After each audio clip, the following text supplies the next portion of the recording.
Hello दोस्तों, स्वागत है आप सबका ज्ञानम के ऑनलाइन लर्निंग प्लेटफॉर्म पर। और आज के सेशन में हम डिस्कस करने वाले हैं आपके वीकली मॉक टेस्ट का कंप्लीट सॉल्यूशन। ठीक है।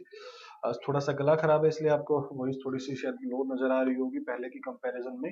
तो अगर कुछ भी डाउट हो तो आप कमेंट बॉक्स में बता सकते हैं। तो चलिए स्टार्ट करते हैं हमारे फर्स्ट क्वेश्चन के साथ। फर्स्ट क्वेश्चन में क्या बोला गया, देखिए, LCM of two numbers is 180 and their HCF is 12. If the one number of is 36, then the other number is। ठीक है, देखिए एक सिंपल सा रिलेशन होता है कि HCF into LCM is equal to product of numbers. HCF into LCM is equal to product of numbers, ये एक रिलेशन होता है। देखो HCF कितना है 12, LCM कितना है 180। अब वन नंबर क्या है 36, सेकेंड नंबर आपको कैलकुलेट करना है, मान लिया x, ये इसको 5 पे डिवाइड करेगा, 12 इंटू 5 क्या हो गया 60। ऑप्शन सी आपका इस क्वेश्चन का राइट आंसर होगा, ऑप्शन सी। चलिए नेक्स्ट क्वेश्चन। नेक्स्ट क्वेश्चन में क्या कह रहा है, A can do a piece of work in 20 days and B can do in 12 days। B work at it for 9 days, A can finish the remaining work. देखो A 20 days, ए करता है 20 days में और बी करता है 12 days में। अगर मैं 20 और 12 का एलसीएम लो तो 60 होगा, मतलब ए की एफिशिएंसी मेरी 3 है और बी की एफिशिएंसी मेरी 5 है। बी ने 5 के एफिशिएंसी से 9 डेज के लिए वर्क किया, मतलब टोटल कितना वर्क कर दिया 45 कर दिया आउट ऑफ 60। बचा कितना 15, वो किसको करना था ए को करना था। तो ए अपनी एफिशिएंसी से करेगा तो 15 डिवाइड बाय 3 कितने डेज लेगा 5 डेज लेगा। बिना पेन पेपर के क्वेश्चन होते हैं ये वाले आपके। क्या कह रहे हैं, two trains 132 metre and 108 meter are running in opposite direction, one at the rate of 32 kilometer per hour, and another one at the rate of 40 kilometer per hour। From the moment they meet they will cross each other in। तो एक दूसरे को cross करने में कितना time लेंगे। ठीक है, देखो अगर कोई भी दो ट्रेन एक दूसरे को क्रॉस करते हैं तो डिस्टेंस कितना ट्रेवल होता है दोनों का, मतलब 132 प्लस 108। अगर मैं 132 में 108 ऐड करूंगा तो ये डिस्टेंस कितना बन जाएगा 240। डायरेक्शन अपोजिट है तो स्पीड ऐड हो जाएगी 72 kilometre per hour into 5/18 into time. ये इसको 4 पे डिवाइड करेगा 20, इसको पूरा पूरा डिवाइड करेगा 12 के ऊपर। तो ऑप्शन सी आपका इस क्वेश्चन का राइट आंसर होगा, ऑप्शन सी। चलिए बढ़ते हैं उसके बाद नेक्स्ट क्वेश्चन की तरफ। The selling price of 12 article is equal to the cost price of 15 article. ठीक है, CP of 15 is equal to SP of 12।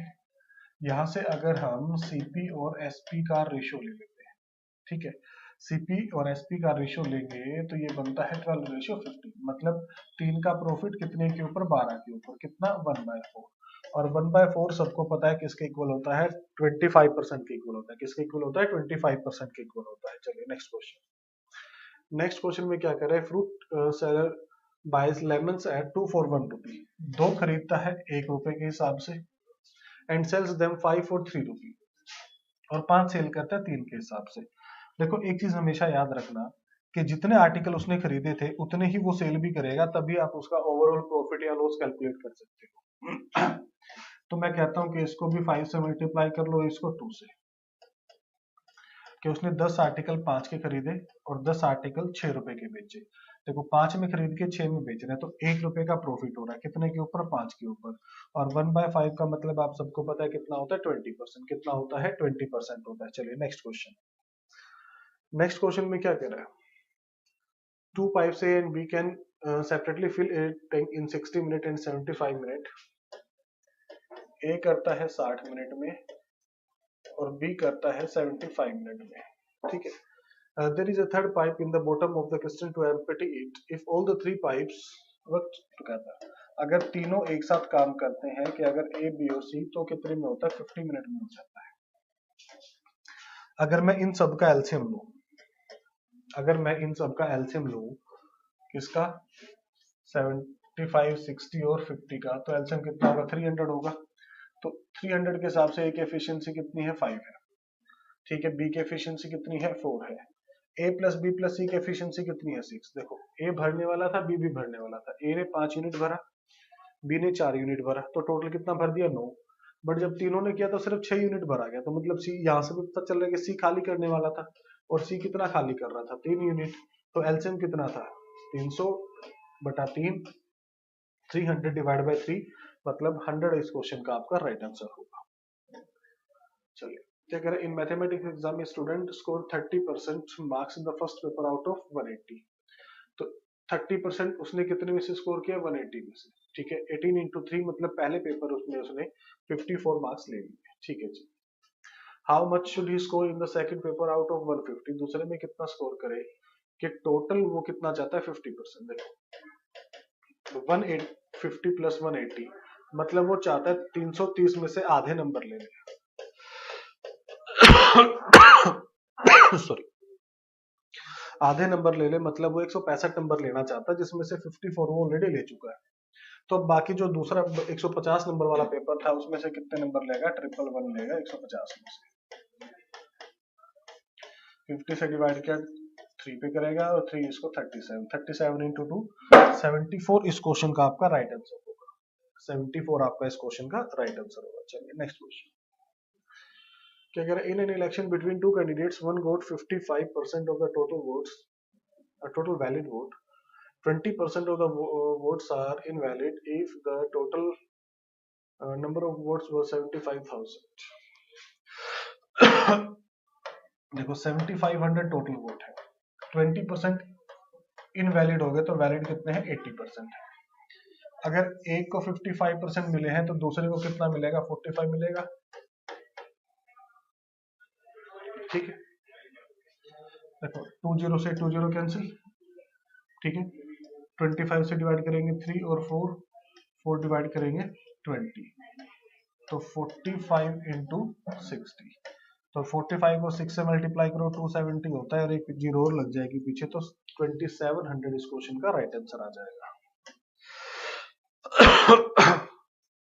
क्या कह रहा है, the ratio of area of a square to that of the square do not diagonal. देखो अगर square की side ए है, ठीक है, तो उसका डायगोनल क्या होता है √2a होता है। अब इसका एरिया क्या होगा और इसका डायगोनल एरिया ये होगा, ठीक है। तो ए स्क्वायर और 2a स्क्वायर, ए स्क्वायर से ए स्क्वायर कैंसिल, तो एरिया रेशियो क्या बचा 1:2, 1:2, ऑप्शन बी इसका आंसर होगा, ठीक है। उसके बाद नेक्स्ट क्वेश्चन क्या कह रहा है, a tank 3 metre long, 2 meter wide and 1.5 meter deep is dug into in a field 22 meter long and 45 meter wide. If the earth dug out is evenly spread over the field, the rise in the level of the field, तो उसका जो level बढ़ेगा वो height बढ़ेगी, क्योंकि जो वो क्या कह रहा है, जो मिट्टी वहां से निकाली गई उसको आसपास बिछा दिया गया है, तो आसपास बिछाने के बाद उसकी कितनी हाइट बनेगी वो उसने पूछा है। देखो तो सबसे पहले तो अगर उस फील्ड का एरिया कैलकुलेट करें, एरिया ऑफ द फील्ड कितना होगा, ठीक है। जो फील्ड दिया है उसकी दोनों साइड्स आपको दे रखी है, ठीक है। एरिया ऑफ फील्ड तो 22 into 14 ये कितना हो जाएगा 280 और 28 308, ठीक है। अब उसने क्या बोला है, a tank 3 metre long and 2 metre wide and 1.2 metre deep. देखो अब जो टैंक बनाया गया वो पूरे एरिया में तो बनाया नहीं गया, वो तो बीच में छोटे से एरिया में बनाया गया है, ठीक है। अब जितना टैंक के एरिया की अगर बात करें कि उसने कितना स्पेस कवर किया होगा, उसने सिर्फ 3 into 2 मतलब 6 स्क्वायर मीटर का स्पेस यूज किया है। कितना स्पेस यूज किया है 3 स्क्वायर मीटर। तो अभी भी मतलब जो बैलेंस बचा हुआ है, जो एरिया हमारे पास खाली बचा हुआ है, वो एरिया कितना है आपके पास 302, वो एरिया कितना है आपके पास 302, ठीक है। अब इसके अकॉर्डिंग देखो कि यहां से जो टैंक है उसका वॉल्यूम कितना है,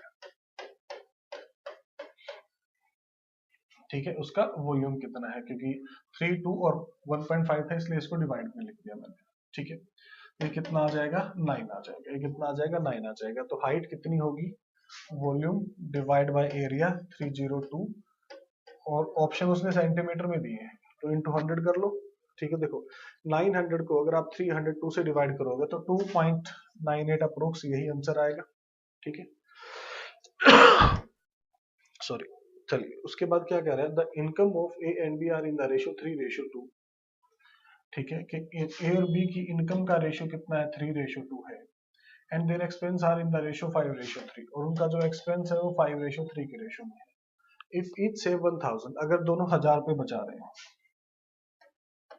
देखो ये डिफरेंस कितने का, 1 का, ये डिफरेंस कितने का, 2 का, तो ऊपर भी क्या करो, 2 बना दो, 2 से मल्टीप्लाई करेंगे तो रेशियो क्या हो जाएगा, 6:4 और 5:3। ए ने 6 रुपए कमाए और 5 रुपए खर्च कर दिए, तो मतलब 1 रुपया बचा रहा था। इसने भी 4 रुपए कमाए और 3 रुपए खर्च कर दिए, तो 1 रुपया बचा रहा था। तो ये एक की वैल्यू ही क्वेश्चन में कितनी दे रखी है, 1000। तो उसने एक की इनकम पूछी थी, तो 6 कितने के बराबर, 6000 के बराबर। ऑप्शन सी आपका इस क्वेश्चन का राइट आंसर आ जाएगा, ऑप्शन सी। चलिए next question, the average of 6 consecutive odd numbers. देखो 6 कॉन्जिक्यूटिव ओड नंबर्स है, ठीक है, एवरेज उसने क्या दिया, 66। अब जो ओड नंबर्स रहे होंगे ना, एक इससे पहले वाला नंबर क्या, 65, और इसके बाद क्या होगा, 67। ये दो नंबर होंगे, 67 के बाद 69, 69 के बाद 71, इसके बाद 63 और ये 61, तो ये 6 ये नंबर थे। उसने पूछा था सम ऑफ बी एंड बी, ठीक है, इन दोनों को ऐड करो, 130 आपका आंसर आ जाएगा। ठीक है, इसमें क्या कह रहा है, A man performed 2/15 of the total journey by rail, 9/20 by Tanga, and the remaining 10 km on foot. The total journey. जो उसने ये 2/15 और 9/20 दी है, जो बेस वैल्यू है, मैं क्या करता हूँ, 15 और 20 का एलसीएम ले लेता हूँ, 60। मैंने मान लिया कि टोटल 60 था। चार पहले उसने 8 किलोमीटर कवर किया, फिर उसने 27 कवर किया, बचा कितना, 25, और ये 25 10 के बराबर है, तो एक कितने के बराबर, बटा 25 के, और हमें तो 60 की वैल्यू निकालनी थी, गुना 60। ठीक है, तो 600 बटा 25, और ये इसको डिवाइड करेगा पूरा पूरा 24 पे। कितने पे डिवाइड करेगा, 24 पे डिवाइड करेगा। ऑप्शन डी आपका इस क्वेश्चन का राइट आंसर होगा। चलिए क्या करें, for milkman rented washer A18 cost for 4 months। ए कितना करेगा, 18 into 4, ठीक है। उसके बाद बी ने 25 cost for 2 months, sorry, C 28 into 5, और उसके बाद डी कर रहा है 21 into 3। डी कर रहा है आपका 21 into 3, मतलब 63, 140, 50 और 72। If A share of the rent is 360, और ए का शेयर दे रखा है 360 रुपए, ठीक है। ए का शेयर कितना दे रखा है, 360 इंटू 5, क्योंकि देखो 1 यूनिट की वैल्यू क्या आ गई, 5 आ गई। 1 यूनिट की वैल्यू क्या आ गई, 5 आ गई। उसने पूछा था टोटल रेंट। अब सबको ऐड कर लो, देखो अगर मैं इनको ऐड करूं, 7 और 5 12, ठीक है, 12 और 14 का 260, ठीक है। उसके बाद 200, 320, 325, 325 गुना 5, 1625, 1625। ऑप्शन सी इस क्वेश्चन का आपका राइट आंसर आएगा, ऑप्शन सी। चलिए क्या करें, the ratio of father age to son age is 4:1। The product of their age is 196, ठीक है। देखो ये 4x और ये x, और इन दोनों के एज का प्रोडक्ट कितना है, 196 है, ठीक है। तो अगर मैं इसको 4 से डिवाइड करूं, पहले 4 पे डिवाइड करें, फिर 9 पे, तो x स्क्वायर की वैल्यू क्या आ गई, 49। तो x की वैल्यू क्या आ गई, 7 आ गई। तो मतलब ये 28 और 7 के उसमें थे, ठीक है। द रेशियो आफ्टर 5 years, 7 और 5 12, और 28 और 5 33, 3 से डिवाइड करो, ये 11 पे डिवाइड करेगा, और ये 4 पे, 11:4 आपका आंसर होगा, ऑप्शन सी। चलिए ये लास्ट क्वेश्चन था। आई होप ये सभी क्वेश्चंस आप लोगों को क्लियर होंगे, ठीक है। चलिए मिलते हैं नेक्स्ट क्लास में, तब तक के लिए take care, thank you so much. Hello student, कैसे हैं आप लोग? उम्मीद करते हैं बहुत अच्छे होंगे। तो जैसे कि आपको पता है कि ज्ञानम हर हफ्ते आपके लिए एक मॉक टेस्ट लेके आता है, तो मैं आशीष आज आपके सामने फिर से हाजिर हुआ हूं। जो कंप्यूटर में आपके पास क्वेश्चन थे उनको हम लोग यहाँ पे डिस्कस करेंगे। तो चलिए स्टार्ट करते हैं। सबसे पहले देखिए फर्स्ट क्वेश्चन आपके पास ये रहा। फर्स्ट क्वेश्चन की मैं बात करता हूँ, ये रहा आपके पास पहला क्वेश्चन। अगर फर्स्ट क्वेश्चन की हम बात करते हैं तो यहाँ पे देखते हैं क्या क्या आपके पास गिवन किया गया है। तो पहले क्वेश्चन में देखिए डेटा या फिर ब्रैकेट में लिखा गया है इंफॉर्मेशन। डेटा या फिर information is stored in computer as, जो उसको स्टोर किया जाता है किसमें किया जाता है, फाइल्स में, डायरेक्टरीज में, फ्लॉपीज में या फिर मैटर। तो अगर मैटर की मैं बात करूं, ऐसा तो कोई वर्ड नहीं है यहाँ पे। फ्लॉपीज के अंदर जो होता है डेटा स्टोर किया जाता है, मतलब वो किसी भी तरीके का हो सकता है, ठीक है। अगर फ्लॉपी की अगर मैं बात करता हूं तो ये एक स्टोरेज डिवाइस है, ठीक है ना। तो इसके यहाँ पे आंसर नहीं दिया जाएगा। अगर डायरेक्टरीज की मैं बात करूं ये भी नहीं होगा। तो एक्चुअल में जो हम लोग डेटा स्टोर करते हैं वो कहाँ पे करते हैं, फाइल्स में। यहाँ पे क्या करते हैं, स्टोर करते हैं डेटा को, किसमें, फाइल्स में हम लोग क्या करते हैं, स्टोर करते हैं, ठीक है जी। चलिए, तो होपफुली ये बात आपको यहाँ पे क्लियर है। चलिए नेक्स्ट की बात करते हैं। ये रहा अगला क्वेश्चन, द शॉर्टकट कमांड। अगर मैं यहाँ पे बात करता हूं, अब आपके पास क्या लिखा है, the shortcut command to redo. अब यहाँ पे अक्सर आपके पास रीडू के बारे में बात करी गई, तो रीडू के लिए क्या होता है, control plus W. Control plus W answer नहीं बनेगा क्योंकि ये होता है एंड के लिए, ठीक है। कंट्रोल प्लस जेड ये होता है अंडू के लिए, ठीक है। कंट्रोल प्लस क्या होता है, हाइपरलिंक, ठीक है। तो ये भी नहीं होगा। अब इसका आंसर क्या बनेगा, कंट्रोल प्लस वाई जो होता है रीडू के लिए आपके पास होता है। तो आंसर इज आपके पास कंट्रोल प्लस वाई। होपफुली ये बात आपको क्लियर है। चलिए नेक्स्ट की बात करते हैं। तो अगला क्वेश्चन देखते हैं। अगले क्वेश्चन में आपके पास यहाँ पे क्या दे रखा है, find and replace utility is available in. Find and replace utility किसमें है, एमएस वर्ड में है, एमएस एक्सेल या पावर पॉइंट है। तो ये एमएस वर्ड में भी मिलता है, एक्सेल में भी मिलता है और पावर पॉइंट में भी मिलता है। तो ये तीनों में ही मिलता है। तो आंसर क्या बनेगा आपके पास, ऑल ऑफ अबव, मतलब डी ऑप्शन यहाँ पे आंसर जो है बन जाएगा। आंसर क्या बनेगा, डी ऑप्शन यहाँ पे बन जाएगा। तो होपफुली बात आपको क्लियर है, ठीक है जी। डी ऑप्शन यहाँ पे आंसर आ जाएगा। चलिए नेक्स्ट क्वेश्चन देखते हैं। अब अगला क्वेश्चन क्या है, अब अगला क्वेश्चन तो मेरे को लगता है कि ये तो सभी बच्चों का यहाँ पे सही होना चाहिए, क्योंकि बिल्कुल आसान क्वेश्चन आपके पास यहाँ पे था कि RAM stand for, what is the full form of RAM. RAM का फुल फॉर्म क्या है, random access memory, read always memory, read all memory या रीड्स एंड एक्सेस मेमोरी। तो ये भी नहीं होगा, ये भी नहीं होगा, ये भी नहीं होगा। आंसर क्या बनेगा, A option random access memory. Answer क्या बनेगा, A option random access memory, ठीक है जी। तो होपफुली ये बात आपको यहाँ पे क्लियर है। Done, A option answer. चलिए नेक्स्ट क्वेश्चन की मैं बात करता हूँ। अगला क्वेश्चन ये रहा। अब इस अगले क्वेश्चन में बात करते हैं, in the formula sum E4 to EF7 इन MS Excel how many cells are there. अब आपसे पूछा है कि यहाँ पे सम का फॉर्मूला लिया गया है, जिसमें कि ये पूछा है कि E4 सेल से लेके F7 तक। इस बात का मतलब है कि अगर मैं बात करता हूँ, यहाँ पे लिखा होता है 1 2 3 4 5, ठीक है, 6 7 यहाँ पे, और यहाँ पे ABCD करके लिखा होता है। तो हम E से चलना है तो E से ही चलते हैं, E F, ठीक है। अब टोटल हमारे पास 2 ही सेल की बात हुई है, तो मैं 2 का ही आपको बना के यहाँ पे दिखा देता हूँ। इस तरीके से यहाँ पे ये बनेगा। तो यहाँ पे पूछा है कि E4 मतलब इस सेल से लेके F7 सेल तक की यहाँ से बात करी गई है। तो यहाँ पे आपके पास कितने सेल यहाँ पे बनेंगे, दैट इज योर क्वेश्चन। ये आपके पास यहाँ पे टारगेट बनाया गया है यहाँ पे। तो ये बनेगा आपके पास 1 2 3 4 5 6 7 और 8। टोटल कितने सेल बनेंगे आपके पास, फिर 8 सेल आपके पास यहाँ पे बनेंगे। तो आंसर इज 8 आपके पास यहाँ पे राइट आंसर आ जाएगा। आंसर क्या आएगा, 8 आपके पास राइट आंसर आएगा। डन जी। चलिए नेक्स्ट क्वेश्चन ये रहा आपके पास। अगले क्वेश्चन की अगर हम बात करते हैं, अगले क्वेश्चन में देखिए, how are data organise in spreadsheet. Spreadsheet मतलब आपके पास MS एक्सेल। MS एक्सेल में जो डेटा है वो किस तरीके से ऑर्गेनाइज किया जाता है, लाइन और स्पेसिस में, लेयर्स एंड प्लेन्स में, रोज एंड कॉलम में, या फिर हाइट एंड विड्थ में। देखो हाइट और विड्थ आप एडजस्ट तो कर सकते हो, पर इसमें डिफाइन नहीं करते हैं।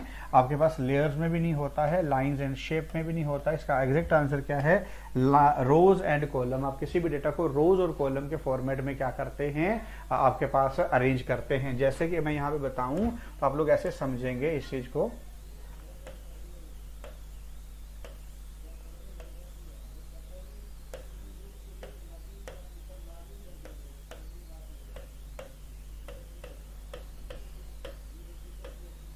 ये आपके पास ये सारे के सारे रोज है और ये सारे के सारे क्या है, कॉलम है। तो आपके पास किस में डिफाइन किया जाता है, रोज और कॉलम में हम लोग इसको डिफाइन करते हैं, ठीक है, तो सी ऑप्शन इसका करेक्ट आंसर बनेगा। ठीक है जी, चलिए नेक्स्ट क्वेश्चन की अगर हम बात करते हैं तो अगला क्वेश्चन देखेंगे क्या है। ये रहा अगला क्वेश्चन। यूपीएस जो है वो क्या काम करता है? Increase the storage capacity, increase the processing capacity, या फिर provide backup power in event of a power cut. जब आपके पास इलेक्ट्रिसिटी नहीं होती है तो इलेक्ट्रिसिटी आपको प्रोवाइड कराता है, या फिर इंक्रीज इनपुट आउटपुट स्पीड। तो अगर मैं बात करता हूँ इंक्रीज द स्टोरेज कैपेसिटी, ये तो आंसर नहीं बनेगा, स्टोरेज का तो कोई लिंक ही नहीं है, वो मेमोरी की है, यूपीएस तो है ही नहीं। इंक्रीज द प्रोसेसिंग स्पीड, वो तो प्रोसेसर का होता है, वो भी नहीं है। इनपुट आउटपुट से भी कोई कनेक्शन नहीं है। आंसर क्या बनेगा आपके पास? C option.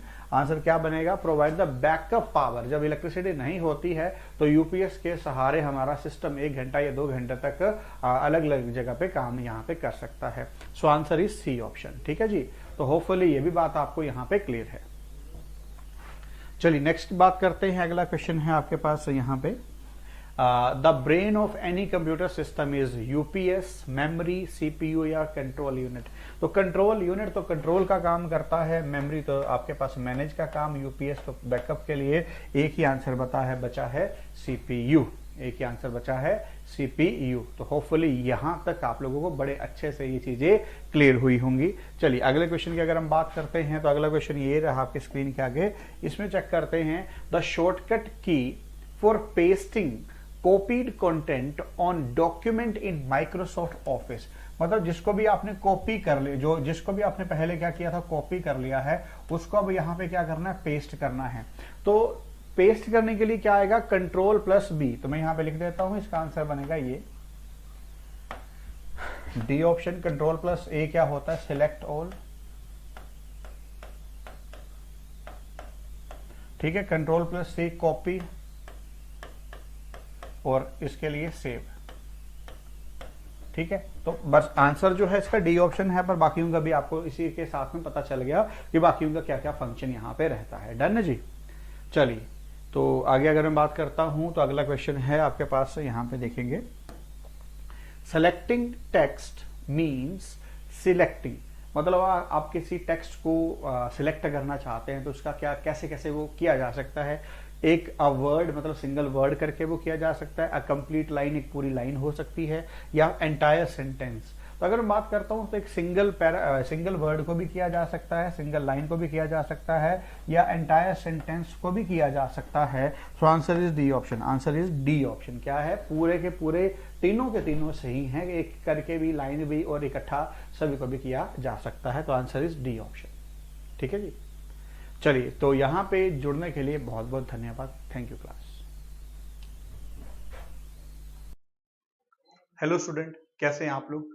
उम्मीद करते बहुत अच्छे होंगे। तो जैसे कि आपको पता है कि ज्ञानम हर हफ्ते आपके लिए एक मॉक लेके आता है, तो मैं आशीष आज आपका फिर से स्वागत करता हूं और यहाँ पे मॉक की हम तैयारी करते हैं। चलिए देखते हैं कि सबसे पहले फर्स्ट क्वेश्चन में आपके पास क्या लिखा हुआ है। फर्स्ट क्वेश्चन जो है आपके पास यहाँ पे वेन डायग्राम से है, पर इस क्वेश्चन को आपको देखना पड़ेगा। In each of the following question 3 alternative are such that the 3 words in each are the related among themself. मतलब हर एक जो है एक दूसरे के साथ रिलेट करेगा। In one of the 4 ways represented, ABCD में से एक होगा। Below which none of this relationship is applicable to the remaining alternative, that is your answer. मतलब एक जो ऐसा ऑप्शन है जहां पे जिसका आंसर नहीं बनेगा, वही आपका यहाँ पे क्या है, यहाँ पे आंसर है। अगर मैं देखता हूं मैन, टाइपिस्ट एंड पीएन, तो इनमें से अगर देखो कुछ मैन टाइपिस्ट हो सकते हैं, कुछ मैन पीएन भी हो सकते हैं, तो ये तो बन जाएगा, इनमें से दिख रहा है। ठीक है, आर्मी, अगर मैं बात करता हूँ मैन टाइपिस्ट पीएन, तो कुछ मैन टाइपिस्ट भी हो सकते हैं, कुछ मैन पीएन भी हो सकते हैं, कुछ टाइपिस्ट मैन भी हो सकते हैं, कुछ पीएन, तो बी ऑप्शन बन रहा है। आर्मी, जनरल, कर्नल, ये सारा एक के अंदर से ही आते हैं। अगर हम बॉय, स्टूडेंट और प्लेयर, तो कुछ बॉय स्टूडेंट भी होते हैं, प्लेयर भी होते हैं, ये भी हो सकता है। बट अगर मैं बात करता हूँ पेंटर, स्कॉलर और टेबल, पेंटर जो है वो स्कॉलर हो सकते हैं, बट टेबल जो है बिल्कुल अलग है। तो यहाँ पे ऐसा कोई भी डायग्राम नहीं है जो इसको सेटिस्फाइड कर रहा हो। जो सेटिस्फाइड नहीं कर रहा है वही आपका आंसर था, दैट इज बी ऑप्शन। ठीक, चलिए नेक्स्ट क्वेश्चन की अगर मैं बात करता हूँ, अगला क्वेश्चन देखिए, ये इस क्वेश्चन में क्या है, कोडिंग डिकोडिंग का ये क्वेश्चन है। आई लाइक यू का कोड क्या है यहाँ पे? आई लाइक यू, इसका कोड है 1 2 3। आगे आगे है यू लव मी एंड हर, इसका कोड क्या है आपके पास 3 4 5 6 7 एंड आगे है दे आर क्रेजी, इसका कोड है 890 और निकालना क्या है आपका you they and I R crazy. अच्छा आगे भी है तो काफी बड़ा है तो इसका कोड यहीं पे ही लिख लेंगे हम लोग, इसका कोड जो है यहीं पे ही लिख लेंगे, ठीक है ना, जो निकालना है वो यहाँ पे ही लिख लेंगे, ठीक है। तो ये जो था आपके पास गिवन था। तो देखो जी बेटा इसको निकालने का तरीका क्या है, सबसे पहले कॉमन देखेंगे तो u आपके पास अगर मैं यहाँ पे कुछ भी कॉमन निकाल लो, अगर मैं यहाँ पे देखता हूँ i यहाँ पे तो नहीं है, ठीक है, यहाँ पे भी नहीं है, लाइक अगर मैं देखता हूँ यहाँ पे भी नहीं है, यहाँ पे भी नहीं है, u अगर देखता हूँ तो u यहाँ पे आ गया, u यहाँ पे आ गया, तो एक वर्ड कॉमन क्या गया 3, तो इसका कोड क्या गया 3, यहाँ पे भी 3 आ गया, यहाँ पे भी 3 आ गया, ठीक है। आगे देखते हैं बेटा दे, अगर दे का कोड अगर मैं देखता हूं तो फिर यहाँ से डायरेक्ट कोड आया 8 9 और 0, ठीक है।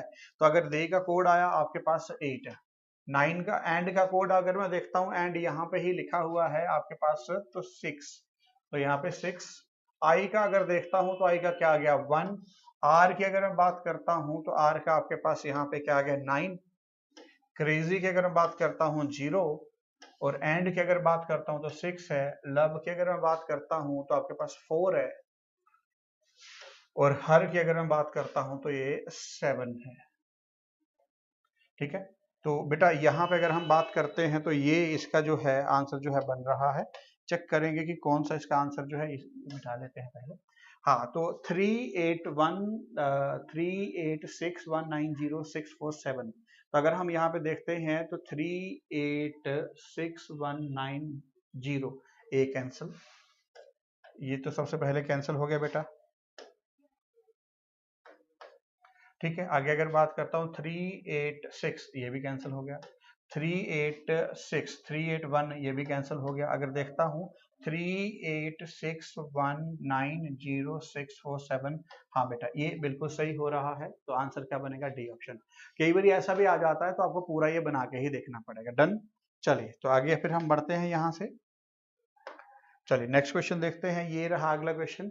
अब इस क्वेश्चन में क्या है, in each of the following question find out the which of the letter series follows the given rule, number of letters skipped in between adjacent letter in the series is decreased by 2, decreases by 2, मतलब आपके पास एक जो series है इसमें check करना है और उनमें जो नंबर का गैप है वो डिक्रीज होता हुआ आ रहा है, कम होता हुआ आ रहा है आपके पास एडजेसेंट में। तो अगर मैं बात करता हूं तो इसको करने का तरीका है E P V A F, तो ए की वैल्यू क्या होती है बेटा, यहाँ पे अगर मैं बात करता हूँ 6, यहाँ पे क्या है 1, ठीक है ना, यहाँ पे क्या है 22 और यहाँ पे क्या है आपके पास 16 और यहाँ पे क्या है 5। अगर मैं देख रहा हूँ तो मेरे को तो कोई लिंक यहाँ पे दिखाई नहीं दे रहा क्योंकि इन दोनों के बीच में जो डिफरेंस है वो 5 का है, तो यहाँ पे अगर मैं डिफरेंस देख रहा हूँ तो काफी ज्यादा आ रहा है, यहाँ पे भी 4 का आ रहा है, यहाँ पे भी काफी ज्यादा आ रहा है, तो ये बात नहीं बन रही है, तो मतलब ये तो आंसर नहीं हो। तो फिर मैं नेक्स्ट नंबर को उठाता हूं, इससे ज्यादा आपको एक क्लैरिटी आ जाएगा कि इसमें क्या हो रहा है। अगला नंबर क्या है आपके पास, जी पी डब्ल्यू बी और ई। अगर बेटा मैं यहाँ पे बात करता हूं तो आप लोग यहाँ से ध्यान से देखें, यहाँ पे जो गैप है वो कितने का है, नंबर जो है 5, यहाँ पे है 2, ठीक है, और यहाँ पे है 23, यहाँ पे है 16 और यहाँ पे है 7, है ना।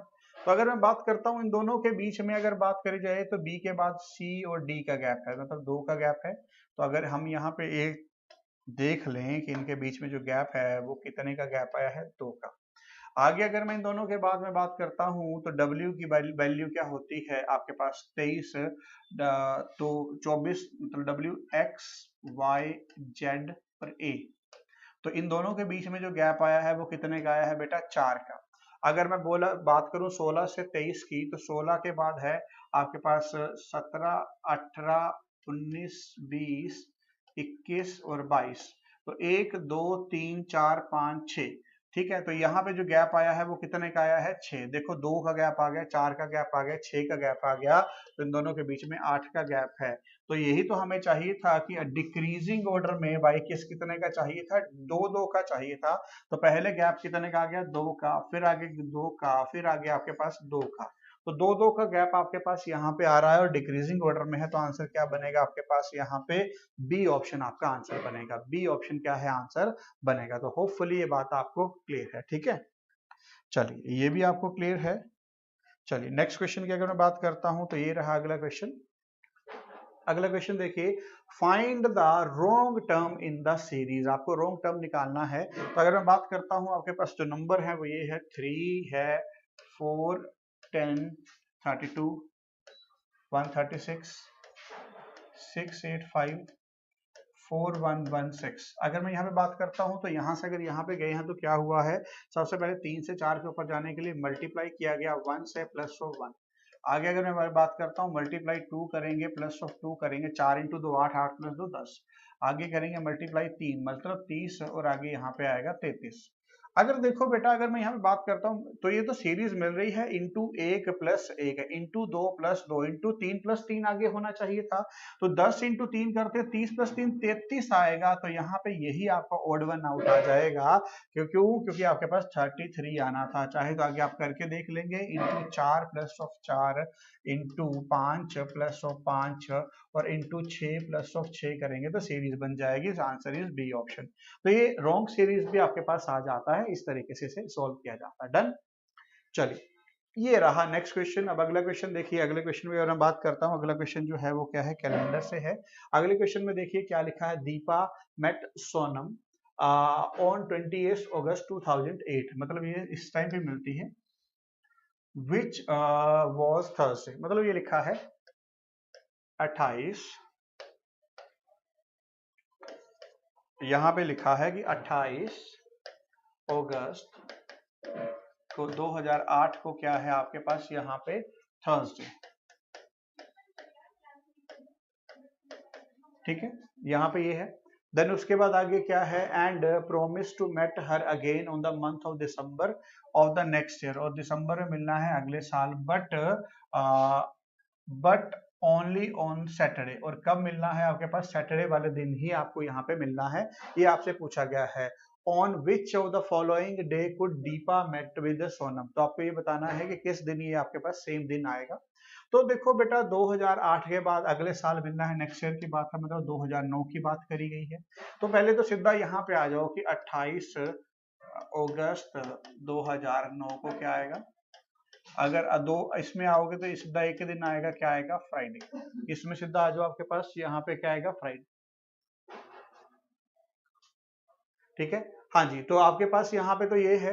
तो अगर मैं बात करता हूँ 28 अगस्त 2008 को बेटा आपके पास क्या आएगा, फ्राइडे आएगा। हमें मिलना कब था, यहाँ पे ये चीज आपके लिए जरूरी है, हमें मिलना था दिसंबर में। और अभी हम आए कहाँ पे हैं, अगस्त तक पहुंचे हैं। तो हमें ये निकालना था,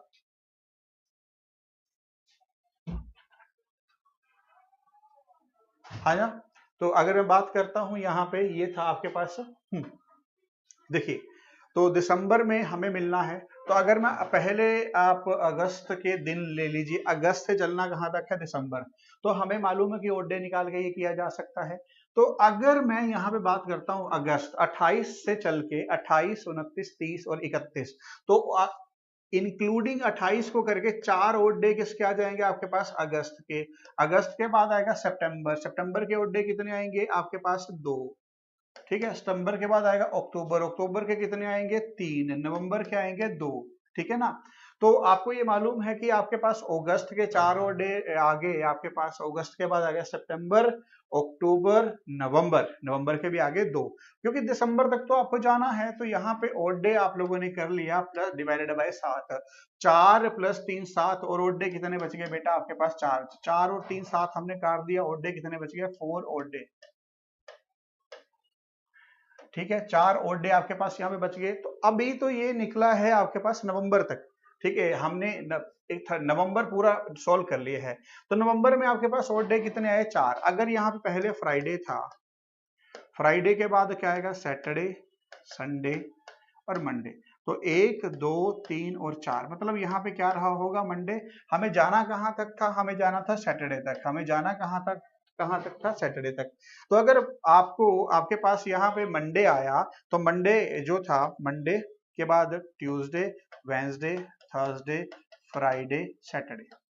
तो 1 2 3 यहाँ पे, अच्छा यहाँ से आगे आपको जाना था, तो हाँ 1 2 3 4 5 नहीं, यहाँ से आगे चलना था आप लोगों ने। यहाँ से अगर आप देखें तो यहाँ पे आगे 5 तारीख तक जाना है।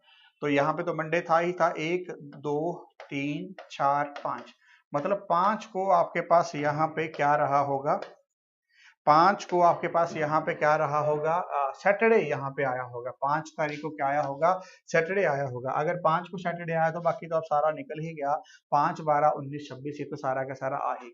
ठीक है, ये तो सारा का सारा डायरेक्ट आ ही गया। तो डायरेक्ट आप लोगों ने यहाँ पे आंसर कर दिया 5 12 19 और 26। डन। चलिए ये रहा नेक्स्ट क्वेश्चन। चलिए अगर अगले क्वेश्चन की मैं बात करता हूं तो ये देखेंगे। नेक्स्ट क्वेश्चन में देखिए, फाइंड द क्वेश्चन मार्क। अगर मैं यहाँ पे बात करता हूँ, आपके पास क्या है, 21 13 19 18 और बीच में 9, तो 3 29 16 15 बीच में क्या आएगा वो आपको यहाँ पे देखना है। अगर मैं बात करता हूँ तो इसको कैसे सोल्व किया गया है, इसको सोल्व करने का तरीका है, इन दोनों को ऐड करिए, इन दोनों को ऐड करिए, इसका रिजल्ट आ जाएगा 21 plus of 19 minus 13 plus of 18। अगर मैं देखता हूं बेटा, यहाँ पे देखिए आपके पास 21 है, 20 और 40 बन गया, ठीक है ना बेटा, और माइनस अगर इनको कर देंगे तो आपके पास कितना बन गया, 21 और 10 31, आपके पास यहाँ पे तो आपके पास सेंटर नंबर आ गया 9। तो यहाँ पे भी यही करना था, इन दोनों को ऐड करना था। तो 3 प्लस ऑफ 29 और माइनस में 16 माइनस ऑफ 15, 16 माइनस ऑफ 15, ठीक है ना, 16 प्लस ऑफ 15 कितना होता है, 31 होता है। अगर मैं 29 30 और 2 में बात करूं 32 होता है। तो अगर यहाँ पे देखी जाए तो आपके पास रिजल्टेंट क्या आएगा, 1। तो answer is A option, answer is A option. Done है जी। चलिए ये हुआ। चलिए नेक्स्ट क्वेश्चन, अगला क्वेश्चन ये रहा। अगले क्वेश्चन में देखते हैं आपके पास क्या है। तो अगला क्वेश्चन जो है वो एनोलॉजी से आपके पास लिया हुआ है। इस क्वेश्चन में देखिए 41 है और इसके आगे ये नंबर है और ये नंबर है। तो अगर मैं बात करता हूं तो यहाँ पे क्या किया गया है, 41 में प्लस ऑफ 2 कर दिए गए, फिर आपके पास यहाँ पे स्केयर कर दिया गया। तो 43 का ये स्केयर होता है आपके पास 1849, ठीक है ना। और अगर मैं बात करता हूँ 59 है, तो 59 में भी आप लोगों ने यही करना है, 59 में आप लोगों ने प्लस ऑफ 2 करने हैं, तो आपके पास क्या हो जाएगा 61 का आप लोगों को स्केयर यहाँ पे करना है। तो 61 का स्केयर भी आप लोग यहाँ पे करके हमें बता सकते हैं, या फिर मैं आपको करके बता दूं। देखो 61 का स्केयर, अब आपको पता है कि 61 तो अगर मैं करता हूँ, देखो 61 तो अगर बात यहाँ पे करें, एक एक तो आना ही है, आगे 6 का करते हैं तो आपके पास 6 आएगा, फिर से 6 आएगा, ठीक है ना।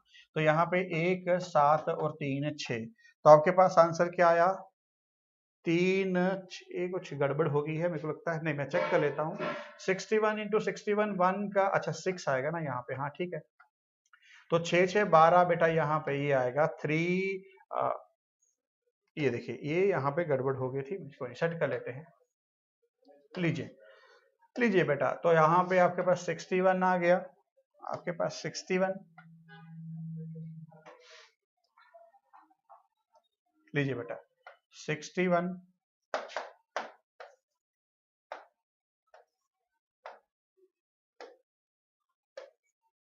चलिए तो 61 आ गया आपके पास, आगे 6 और आगे 36 है ना। लीजिए 1 6 6 12 और एक यहाँ पे 7 और ये 3, 3721 बेटा, ये आपके पास यहाँ पे आंसर आ गया।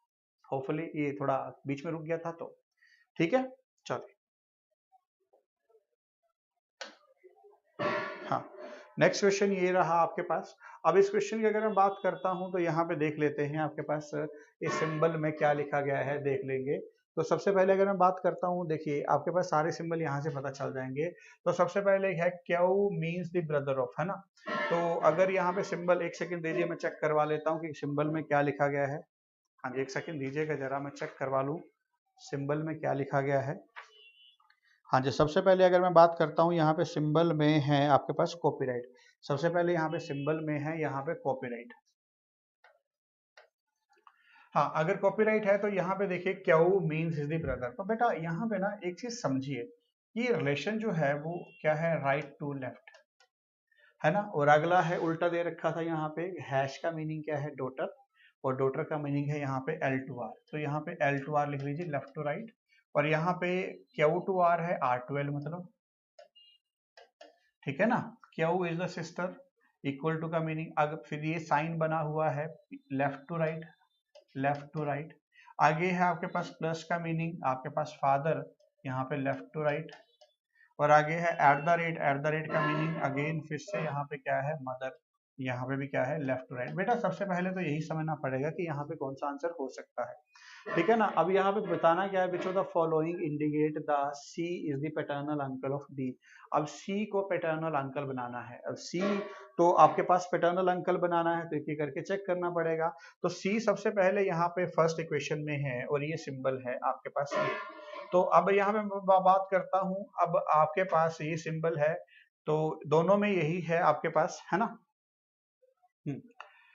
विच of the following is C is the paternal uncle. अब सी को क्या बनाना है, पैटर्नल अंकल बनाना है, मतलब पापा का भाई बनाना है, मतलब पापा का भाई आप लोगों को यहाँ पे इसको बनाना है। तो वो आप लोगों को चेक करना पड़ेगा। चलिए बेटा, तो दो तरीके हैं, या तो स्टार्टिंग से करिए या तो लास्ट में। अगर मैं यहाँ पे देखता हूँ सी, ये सिंबल जो है इसका मीनिंग है पी इज द सन, मतलब ये भी सन होगा और मेल जेंडर होगा, ये भी सन होगा, ये भी कंफर्म है, ठीक है। अब आगे अगर मैं बात करता हूं तो बी कॉपीराइट, अगर, और यहाँ पे एंड में कॉपीराइट। देखो दो तरीके होते हैं किसी भी चीज को करने के, या तो स्टार्टिंग से करिए या तो लास्ट से करिए। अब यहाँ पे अगर तो सारे लेफ्ट साइड से होते तो डायरेक्ट काटे जा सकते थे, या राइट साइड से होते तो भी काटे जा सकते थे, पर यहाँ पे तो मिक्स है, ठीक है, तो मिक्स देखना पड़ेगा। तो अगर मैं बात करता हूँ कॉपीराइट, आपके पास का मीनिंग जो है यहाँ पे क्या है, हाँ ये था आपके पास उल्टा दे रखा है, राइट टू लेफ्ट है, तो यहाँ पे आपके पास ब्रदर ये भी होगा और ये भी ब्रदर होगा। तो अगर मैं बात करता हूं तो मैं एक ना एप्रोप्रिएट ऑप्शन उठाने की कोशिश कर रहा हूं, हो सकता है आप देखो चारों ही ऑप्शन मेरे को चेक करने पड़ेंगे, A B, B B, C B और डी। तो चार तो अगर मैं चेक करने लगा तब तो पेपर निकल जाएगा, इतना टाइम तो होगा नहीं। तो आप या तो डी उठाइए, या तो सी उठाइए, या तो बी, या तो एक, कोई एक तो लेना ही पड़ेगा। अब जब भी ऐसी दिक्कत आती है तो जनरली मैं देखता हूँ या तो डी में आंसर होगा या तो सी में, क्योंकि एग्जामिनर का माइंडसेट कुछ ऐसा रहता है, पहले ए करा लो फिर बी करा लो। तो हमें क्या करना है, पहले सी उठा लेना है। तो सी की अगर मैं बात करता हूँ, मैं इस इक्वेशन को यहाँ लिखता हूँ,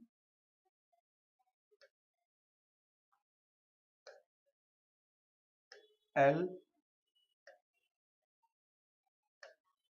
ठीक है, ये है, और आगे है आपके पास N, at the rate, V, copyright C. अगर मैं बात करता हूँ सिंबल की, अगर बात करते हैं सिंबल में क्या है, लेफ्ट टू राइट, ठीक है ना। तो D is the son of L, फिर आगे आपके पास L is the son of N, ठीक है। आगे एट द रेट का मीनिंग क्या है, मदर, तो आपके पास N is the mother of V, ठीक है। और आपके आपके आगे मीनिंग है उल्टा, तो यहाँ पे क्या है, ये brother, C is the brother of V. अब अगर मैं यहाँ पे बात करता हूँ बनाना क्या था, which of the following indicate C is the paternal uncle of D. तो सी जो है पापा का भाई, हाँ इसके पापा है, उसका भाई है, तो ये सी ऑप्शन जो है बिल्कुल सही यहाँ पे बन रहा है। देखिए ये थोड़ा सा अप्रोच था, नहीं तो हमें चारों ऑप्शन चेक करने पड़ते और तो कुछ नहीं था, तो सी हमने उठाया तो लकीली वो सही बन गया, और कोई चक्कर नहीं है, ठीक है ना। चलिए नेक्स्ट क्वेश्चन की अगर मैं बात करता हूं तो ये रहा। अगले क्वेश्चन में देखते हैं, in a row of girl Rita and Monica occupies ninth place from the right hand and 10th place from the left hand. हाँ ठीक है, दो हैं, एक है रीता, लीजिए, एक है रीता और दूसरी है आपके पास मोनिका, ठीक है। 9th प्लेस फ्रॉम द, अब रीता जो है ये उल्टा लिख लिया हमने, यहाँ पे क्या लिखा है, Rita and Monica occupies 9th place from the right. Rita मतलब राइट साइड से है, मोनिका यहाँ पे है, तो रीता है आपके पास 9th और 10th आपके पास यहाँ पे है, ठीक है। If they interchange their position and Rita and Monica they occupy 17th place from the right end and 18th from the left, ठीक है। लीजिए अब यहाँ पे लिखा है, अब उन्होंने पोजीशन इंटरचेंज कर ली है। Rita and Monica, Rita occupied 17th, Rita यहाँ पे आ जाएगी 17th और मोनिका यहाँ पे आ जाएगी कितना 18th प्लेस फ्रॉम द आपके पास respective row. Then the left, how many girls are there, आप इसे कैसे निकाल सकते हैं, इसका फॉर्मूला था total is equal to L plus R आपके पास -1। अगर मैं बात करता हूँ तो आपके पास जब आपके पास मोनिका यहाँ से यहाँ पे आई है तो उसने, अगर इसी को ले लो चाहे रीता को, तो रीता की लेफ्ट साइड से जो आपके या राइट साइड से पोजीशन आप लोग ले लो, रीता की अगर मैं यहाँ पे बात करता हूँ, ठीक है ना, रीता की अगर मैं बात करता हूँ तो सबसे पहले अगर मैं बात करूँ यहाँ से लेके यहाँ तक इसकी पोजीशन जो लेफ्ट हैंड से आफ्टर इंटरचेंजिंग कितनी आई है 18, और राइट हैंड से कितनी थी आपके पास 9 -1। तो अगर मैं बात करता हूँ तो 18 और 17 तो 9 कितने हो गए आपके पास 26, तो टोटल इज इक्वल टू 26। बस डायरेक्ट फॉर्मूला लगा के आप लोग निकाल सकते हैं, क्योंकि एक ही बंदा था, एक बारी यहाँ पे लेफ्ट साइड से गिवन थी तो इस बंदे पे बैठ जाएगा, तो मैं जो मीना थी वो इसके ऊपर बैठेगी, तो मोनिका जो इसके ऊपर बैठ गई, तो आंसर इज 26। चलिए आगे क्वेश्चन देखते हैं। Mohan is 14 from the right end of the row of 40 boys but is this position from the last. एक रो थी, मोहन इज 14 और टोटल बच्चे कितने थे 40। Mohan is 14 from the right end, लो जी राइट हैंड से कितना है 14 पे है, what is his position from the left hand, अब ये निकालना था।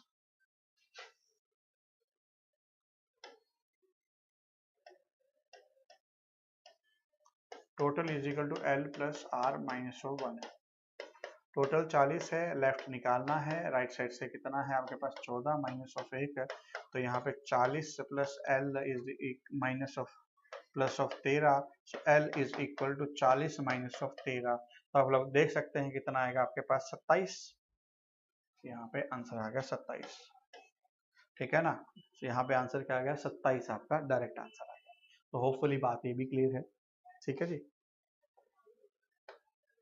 चलिए नेक्स्ट क्वेश्चन जो है वो ये है, अगले क्वेश्चन में देखते हैं अगले में क्या है आपके पास। Some mango are apple, some mango are apple and some banana are apple, some banana, ठीक है, some mango are apple, some banana are apple and some branches are banana, some branches, ठीक है। अब यहाँ पे देखो some mango are banana, mango ये है, banana ये, कोई रिलेशन नहीं है, गलत।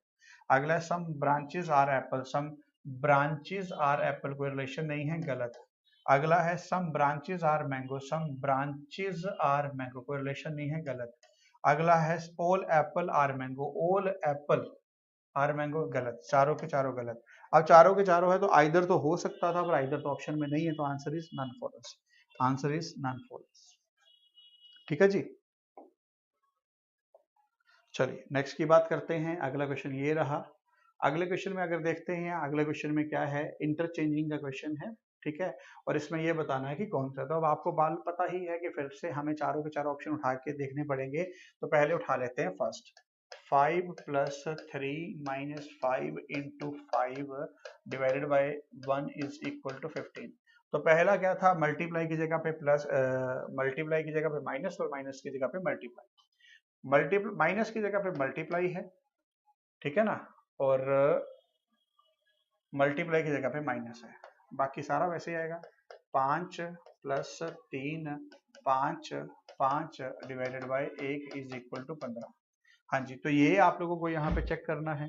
हाँ जी, तो आप लोगों को यहाँ पे ये चेक करना है। अगर इसकी मैं बात करता हूँ तो इसमें हमें देखना पड़ेगा, ठीक है ना, इसमें हमें देखना पड़ेगा कि क्या आएगा आपके पास। तो सबसे पहले बोर्ड मास हम लोग लगाते हैं। तो अगर मैं बात करता हूँ तो बोर्ड मास, तो ये अगर यहाँ पे करेंगे तो डिवाइड आएगा, तो सबसे पहले क्या आएगा 5, फिर आगे अगर मैं यहाँ पे देखता हूँ तो क्या आएगा मल्टीप्लाई, मल्टीप्लाई का निशान, तो क्या आएगा 15 + 5, ठीक है ना, +5 आएगा, ना कि 15, ठीक है। लीजिए बेटा, तो 15 + 5 कितना आ गया 20 -5 is equal to 15 is equal to 15, ठीक है, तो यहाँ पे क्या गया 15 इज इक्वल टू 15। लो जी, डन। लीजिए नेक्स्ट क्वेश्चन ये रहा आपकी स्क्रीन के ऊपर। अब अगले क्वेश्चन की अगर मैं बात करता हूं तो अगले क्वेश्चन में देखेंगे आपके पास क्या लिख रखा है। 5 bell began to all together at a toll respectively interval of 6, 5, 7, 10 and 12 seconds. How many times will they be tolled together in 1 hour excluding 1 hour excluding the one at the start? मतलब जब start किया होगा तो उससे पहले वाला घंटा जो है हमें छोड़ना है। तो अगर देखो जब भी ये क्वेश्चन आ जाए तो इसमें कुछ नहीं करना है, उसमें एलसीएम लेना है 6, 5, 7, 10 और यहाँ पे 12। देखो बेटा इन सभी का अगर एलसीएम लोगे तो एलसीएम आएगा 420। सभी का अगर एलसीएम लोगे तो एलसीएम आएगा 420।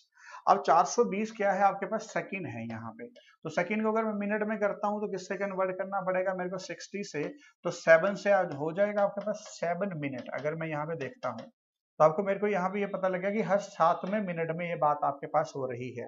तो अगर 7वें मिनट में हो रही है तो अगर मैं बात करता हूँ मल्टीप्लाई करना पड़ेगा 7 इंटू में अगर 8 करता हूँ तो 56 मिनट आ गया। अगर 7 इंटू 9 करता हूँ तो 63 मिनट आ गया ना। तो आपके पास ये तो समय से ज्यादा बढ़ गया, तो ये तो आंसर नहीं बनेगा। तो मतलब 8 बारी यहाँ पे बेल जो है रिंग करेगी, 8 बारी बेल जो है वो रिंग करेगी। क्यों? क्योंकि एक घंटे से मल्टीप्लाई करके ही ये करना पड़ेगा, तो हर एक घंटे में 60 मिनट होते हैं, तो टाइम बढ़ रहा है। तो इस वजह से अगर 7 का मल्टीपल देखते हैं तो 56 आ रहा है, मतलब उससे कम, मतलब वहीं पे आएगा अप्रोक्सीमेटली, बिल्कुल सही वहां पे आएगा, पर यहाँ पे नहीं आएगा। ठीक है, तो आंसर इज बी ऑप्शन। ठीक है जी, चलिए अगला क्वेश्चन देखते हैं, ये रहा।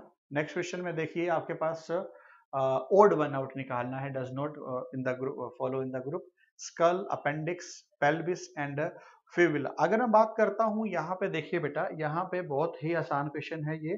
तो अगर मैं बात करता हूँ अपेंडिक्स इसका आंसर बनेगा, क्योंकि ये एक ऑर्गन है, बाकी सारे के सारे पार्ट है। बाकी स्कल खोपड़ी को बोलते हैं, पेल्विस और ये भी हमारे हड्डियों के पार्ट होते हैं, पर अपेंडिक्स इज एन आपके पास एक पार्ट होता है। ठीक है ना, तो आंसर इज बी ऑप्शन।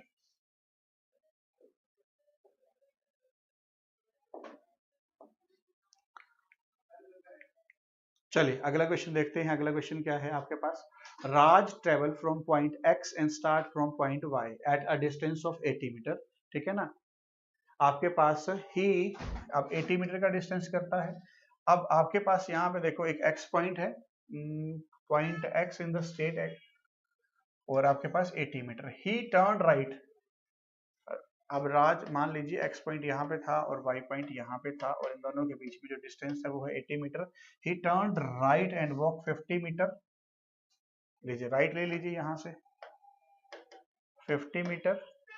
ठीक है, then again turn right and walk 70 meter. यहाँ से राइट ले लीजिए 70 मीटर, यहाँ से यहाँ तक आएंगे। ठीक है, finally he turn right and walk 50 meter. अब राइट ले लेंगे तो बेटा यहाँ से यहाँ तक आ जाएंगे आपके पास 50 मीटर।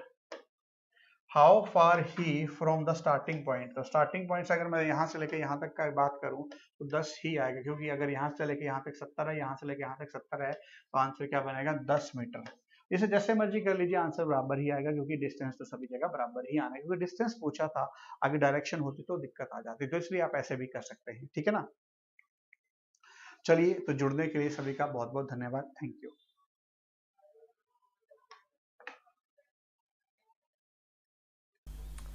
हेलो एवरीवन, कैसे हैं आप सब? आपका 36 जो मॉक टेस्ट था उसके क्वेश्चंस को देखते हैं। ठीक है, स्कोर टैली कीजिए, आपका स्कोर कितना बन रहा है, इंप्रूव कीजिए।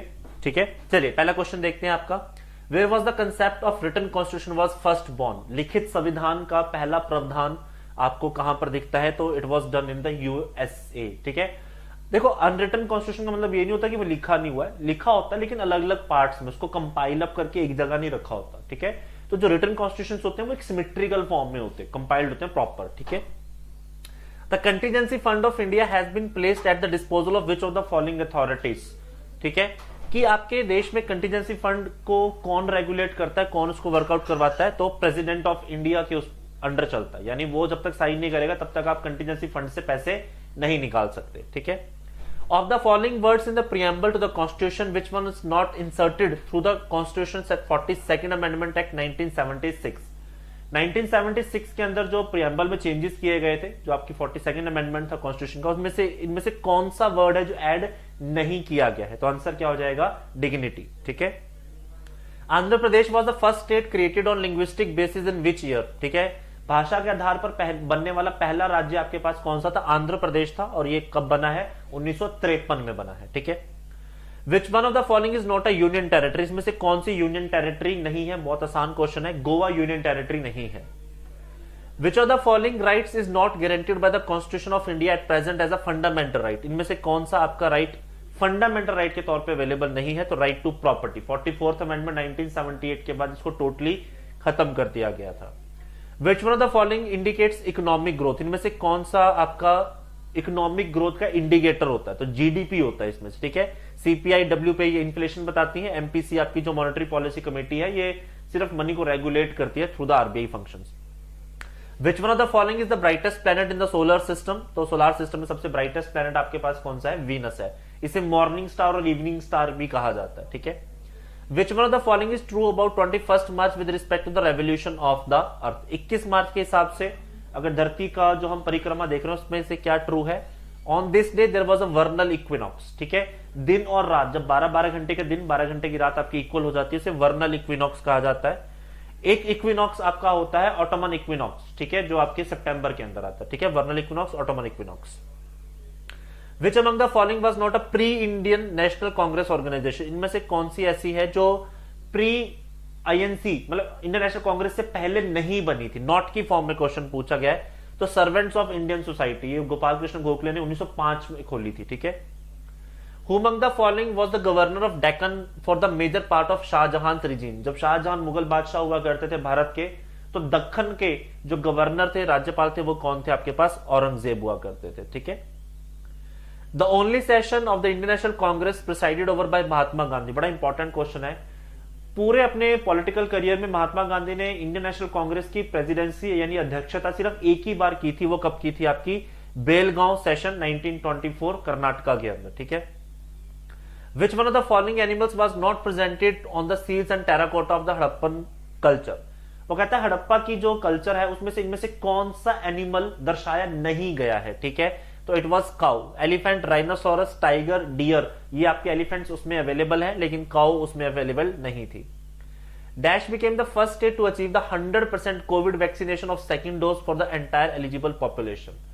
कोविड की सेकंड डोज के लिए पूरी पॉपुलेशन जो एलिजिबल है उसके लिए कौन सी स्टेट सबसे पहली बनी थी जिसने 100% वैक्सीनेशन किया था? तो इट वाज हिमाचल प्रदेश। ठीक है। Which cyclone caused heavy rain across the coastal regions of Andhra Pradesh and Odisha on December 5? ठीक है। तो आंसर क्या है आपके पास? जवाड़ है। ठीक है। Which Indian public sector bank received RBI's approval to hold special rupee Westro accounts of the 3 banks from Sri Lanka? Sri Lanka की तरफ से वेस्ट्रो अकाउंट्स को होल्ड करने की पावर किसको दी गई थी? इंडियन बैंक को दी गई थी। करंट अफेयर क्वेश्चन है क्लास, अच्छा क्वेश्चन है, पूछा जाता है। In which of the northeastern state at least 14 civilians were killed and separate incidents of firing on December 4 and 5 in a violent clash between local tribes and the jawans of 21st Para Special Forces? तो 4 और 5 दिसंबर को पिछले वर्ष आपके 21 para forces और local tribes के बीच में लड़ाई झगड़ा मारपीट हो गई थी। तो आपके पास कौन सी स्टेट अफेक्टेड हुई थी? नागालैंड। ठीक है। Who was crowned the women's 10-meter air pistol champion for the second successive time in the 64th National Shooting Championship New Delhi? तो 64th National Championship आपके पास कौन बनी है? मनु बाकर। PV Sandhu lost gold medal to An Seong of dash in the final of world badminton world tour finalist Bali में जो हुआ था, तो साउथ कोरिया की थी एन सियोंग। तो पीवी संधू को यहां पे सिल्वर मेडल मिला था। Badminton global governing body badminton world federation selected Viktor एलेक्सन dash as a player of the year men category. तो डेनमार्क के हैं आपके विक्टर एलेक्सन। Tata power solar system commission India largest floating solar power project 101.6 megawatt peak capacity. ये कौन सा आपका? केरला के अंदर इन्होंने लगाया था। फ्लोटिंग मतलब जो पानी के ऊपर तैरते हैं आपके। ठीक है। A recent headline of the newspaper, the Cabinet Committee on Economic Affairs approved computerization of PACs in the country. The news associated with which field? तो ये आपके पास फार्म क्रेडिट से रिलेटेड थी, जो आपको हर साल 6,000 रुपए आपके अकाउंट में डाले जाते हैं। Which among the following is the correct definition of real burden of tax? Real burden of tax किसे कहा जाता है? The loss of the welfare to the tax payers and the committee as a whole. जब आपके tax payers को proper welfare का loss होता है, मतलब आपको सोशल वेलफेयर नहीं मिल पाता है, तो उसे टैक्स बर्डन कहा जाता है। आप टैक्स देते हो लेकिन बदले में कुछ नहीं मिलता। Which among the following scheme is exclusively for micro small and medium enterprises. तो ये आपके पास credit link capital subsidy scheme थी, जो आपकी टिपिकली माइक्रो स्मॉल और मीडियम एंटरप्राइजेस के लिए थी। Which among the following union territory had a judicial commissioner court. ठीक है, तो जुडिशियल कमिश्नर कोर्ट आपके पास कहां पे है? दीव और दमन के पास है। The function of which of the following body in India are limited to advisory nature only. तो लेजिस्लेटिव काउंसिल्स आपकी एडवाइजरी नेचर की होती हैं सिर्फ। What percent of population of India is below the age of 25। तो आपके पास तकरीबन 50% जनसंख्या आपके देश की 25 या उससे कम है, तभी भारत को युवा देश कहा जाता है। Which among the following are the cause of dispersed settlement. ठीक है, तो आपके पास माउंटेन्स और हैवी फॉरेस्टेड एरियाज भी इसका कारण होता है। जब आप बहुत बड़ी सेटलमेंट चेंज करते हो, सॉइल की फर्टिलिटी नहीं होगी तो भी आप वहां नहीं रहोगे। क्लाइमेट कंडीशन बहुत एडवर्स हो, बहुत ज्यादा गर्मी, बहुत ज्यादा सर्दी पड़ती हो, बहुत ज्यादा बरसातें हो तो भी नहीं रह सकते। Less available for irrigable land, मतलब खेत पे काम करने के लिए लैंड भी अवेलेबल नहीं है। ठीक है, who among the following was the first Indian women president to chair the Indian National Congress at Kanpur session in 1925। तो सरोजिनी नायडू पहली भारतीय महिला थी। अगर ओवरऑल पहली महिला पूछी जाए तो आंसर हो जाता है Annie Besant. Which of the following was the primary objective of Cripps mission. तो क्रिप्स मिशन का प्राइमरी ऑब्जेक्टिव क्या था?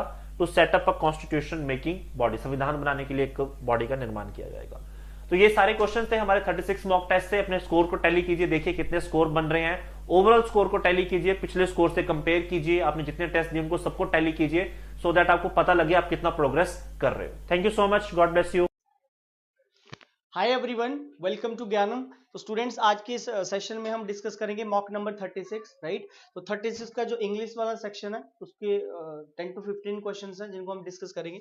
तो क्वेश्चन नंबर फर्स्ट की तरफ मूव करते हैं। क्वेश्चन नंबर फर्स्ट है हमारे सामने। यहाँ पे आपको ध्यान रखना है कि ऑपोजिट पूछ रहा है। ऑपोजिट इन मीनिंग देना आपको, जो भी यहाँ पे अंडरलाइन पार्ट है, वर्ड है, तो उसको ऑपोजिट वर्ड आपको देना है। तो बोला there are no permanent adversaries in politics, right. Adversary का पहले आपको यहाँ मीनिंग पता होना चाहिए। जो ਤੁਹਾਨੂੰ मीनिंग पता होगा स्टूडेंट्स, ਤਾਂ ਹੀ ਤੁਸੀਂ ਇਹਦਾ opposite ਦੇ ਸਕਦੇ ਹੋ। ਤਾਂ ਐਡਵਰਸਰੀ ਦਾ मीनिंग ਹੁੰਦਾ ਬੇਸਿਕਲੀ opponent, ਦੁਸ਼ਮਣ ਨੂੰ ਕਹਿੰਦੇ ਆ।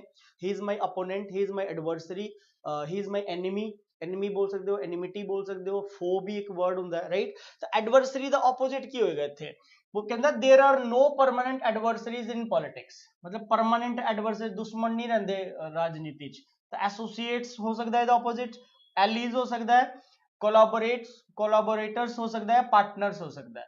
तो एडवर्सरी अगर दुश्मन है तो दुश्मन दा ऑपोजिट की होगा फ्रेंड। तो एलीज मतलब फ्रेंड नु कहते हैं बेसिकली। तो इधर राइट ऑपोजिट बनेगा इथे option number B. Come to the question number second. The board of the director showered encomium on the chairman for his liberal policies, right। liberal मतलब पॉजिटिव सेंटेंस चलता पे है, जेडी उदी liberal policies हैं किदिया the board of directors दी, ठीक है। तो मतलब उदे चेयरमैन दे उत्ते उन्होंने शावर्ड किया की किया शावर्ड एनकोमियम मतलब प्रेज जिन्हों आप बोल सकते हैं, प्रेज, राइट। पब्लिकली मतलब उन्होंने प्रेज दी गई, राइट। तो इसका ऑपोजिट की हो सकता है? जेनरोसिटी हो सकता है, ये तो सिमिलर हो सकता है। ऑपोजिट नहीं हो सकता ट्रिब्यूट, क्या प्रेज किया, प्रेज भी दा सिमिलर है। आंसर बनेगा राइट आंसर बनेगा इधर जी डिनोंसिएशन पहला। डिनाउंस तो बनता है वर्ड, डिनाउंस का मतलब होता है कंडेम्न करना, पब्लिकली तुसी किसी की निंदा कर रहे हो, राइट। तो उत्थे आपां इस वर्ड नु यूज करदे डिनंसिएशन। डिनाउंस तो बनता है, डिनाउंस का मतलब क्रिटिसाइज करना होता, कंडेम्न करना होता, राइट। चलिए क्वेश्चन नंबर थर्ड दे वाल चलिए। क्वेश्चन नंबर थर्ड साडे सामने एक पैसेज है, कहंदा you have brief passages given below with some questions under each of them. Read the passages carefully and choose the best answer to each question out of the 4 alternatives. ਤਾਂ ਇੱਥੋਂ ਸਾਡਾ ਇਹ paragraph ਸ਼ੁਰੂ ਹੁੰਦਾ ਹੈ ਜੀ, ਠੀਕ ਹੈ। ਤਾਂ ਦੋ ਇਹਦੇ ਚ मतलब ਪੈਸੇਜ ਹੈ ਛੋਟੇ ਛੋਟੇ, ਫਿਰ ਇੱਥੇ ਕੁਐਸਚਨ। ਚਾਹੇ ਹੁਣ ਤੁਸੀਂ ਪਹਿਲੇ ਵੀ ਆਪਾਂ ਮੈਂ ਤੁਹਾਨੂੰ ਦੱਸਿਆ ਸੀਗਾ ਕਿ ਤੁਸੀਂ ਕੁਐਸਚਨ ਨੂੰ ਵੀ ਦੇਖ ਸਕਦੇ ਹੋ ਪਹਿਲੇ ਕਿ why is the price of cement going up, ਠੀਕ ਹੈ। मतलब प्राइस क्यों ਵੱਧਦੇ ਪਏ ਹੈ सीमेंट दे, ठीक है। दूसरा क्वेश्चन है which of the following statement is false according to the passage. इथे इधर लिए पैसेज पढ़ना पैना पूरा, कोई कीवर्ड नहीं है। What is the crisis being faced by the cement tile manufacturers as described in the passage, मतलब क्राइसिस दे बारे पूछदा पे है कि केड़े क्राइसिस उन्होंने फेस किते। चौथा क्वेश्चन है साडे which of the following words has the same meaning, ये तो वर्ड वाला आ गया फिर, ठीक है। Used in the passage word idle, idle दा मीनिंग देना, आइडल वर्ड ਤੁਹਾਨੂੰ ਉੱਥੇ देखना पैना कि अंडरलाइन किया कि नहीं किया है। उस तो बाद फिर अगला वर्ड आ गया साडा, अगला क्वेश्चन आ गया which of the following is correct according to the passage? ये भी passage पूरा पढ़ना पैना, ठीक है? What is the author's suggestion to bring down prices? मतलब ਉਹਨਾਂ ਨੂੰ ਘਟਾਉਣ ਵਾਸਤੇ ਕੀ author ਦਾ suggestion ਕੀ ਹੈ? ਤਾਂ ਕੁਝ ਕੁਐਸਚਨ ਤਾਂ ਇਦਾਂ ਦੇ ਆ ਕਿ ਜਿਹਦੇ ਲਈ ਸਾਨੂੰ ਮਤਲਬ ਪੈਰਾਗ੍ਰਾਫ ਪੂਰਾ ਹੀ ਪੜ੍ਹਨਾ ਪਊਗਾ ਤਾਂ ਹੀ ਆਪਾਂ ਕਰ ਸਕਦੇ ਹਾਂ। White cement is the basic raw material for producing cement tiles and cement paint, which are used extensively in building construction. The main consumers of white cement are therefore cement tile and cement paint manufacturing units. These consumers, mostly in the small scale sector, are today facing a major crisis. ਇੱਕ ਤਾਂ ਇੱਥੇ ਜੇ ਆਪਾਂ ਸਾਨੂੰ ਦੇਖ ਲਿਆ ਕਿ major crisis face ਕਰ ਰਹੇ ਹਾਂ because of a significant increase in the price of white cement during a short period.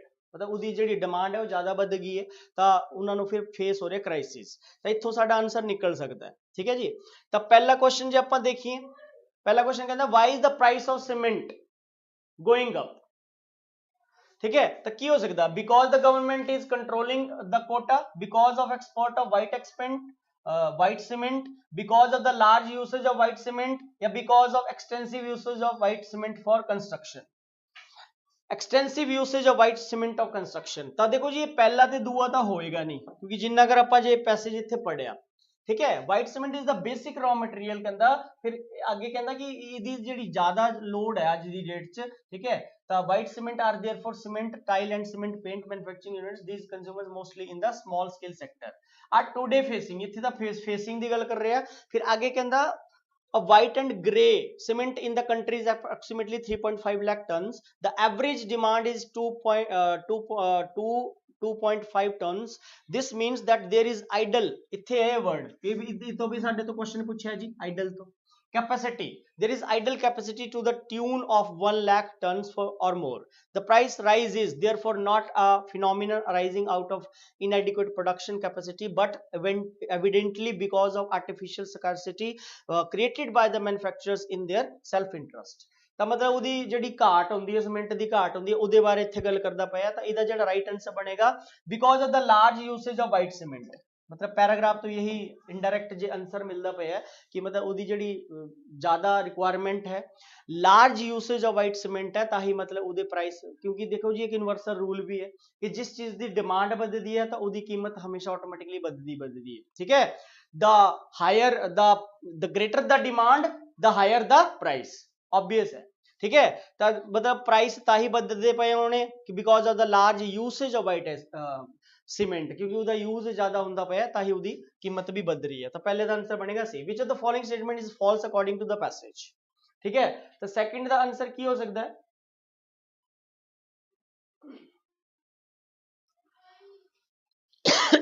ਕਹਿੰਦਾ price rise in white cement wood increases the price of cement paint. White cement is a controlled product.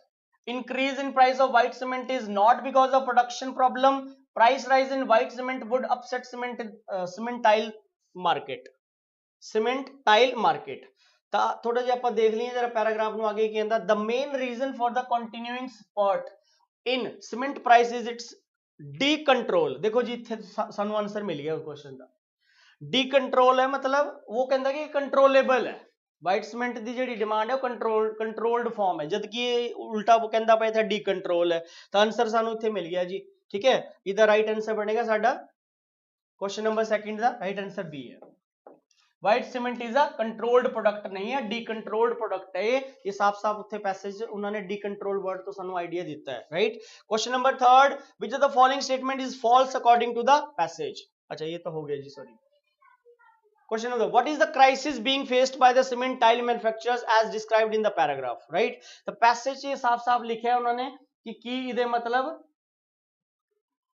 Crisis की है white cement prices. So white cement is priced very low price है ਉਹਦੇ। White cement is not good quality, white cement usage is high, white cement prices are very high.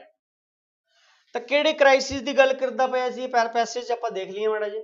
ਇੱਥੇ ਕਹਿੰਦਾ these consumers mostly in the small scale sector are today facing a major crisis because of a significant increase in the price of white cement। ਇੱਥੇ ਸਾਫ਼ ਲਿਖਿਆ ਦੀ increase in the price of white cement, मतलब ਉਹਦੇ ਜਿਹੜੇ ਦਾਮ ਹੈ ਉਹ ਜ਼ਿਆਦਾ ਵੱਧ ਗਏ ਹੈ, ਤਾਂ ਇਹ ਸਭ ਤੋਂ ਵੱਡਾ ਕ੍ਰਾਈਸਿਸ ਹੈ। ਤਾਂ ਇੱਥੇ ਕੁਐਸਚਨ ਨੰਬਰ 3 ਦਾ ਸਾਡਾ ਜਿਹੜਾ ਰਾਈਟ ਆਨਸਰ ਬਣੇਗਾ that would be option number, white cement usage is high, white cement prices are very high। D answer है जी ਦਾ।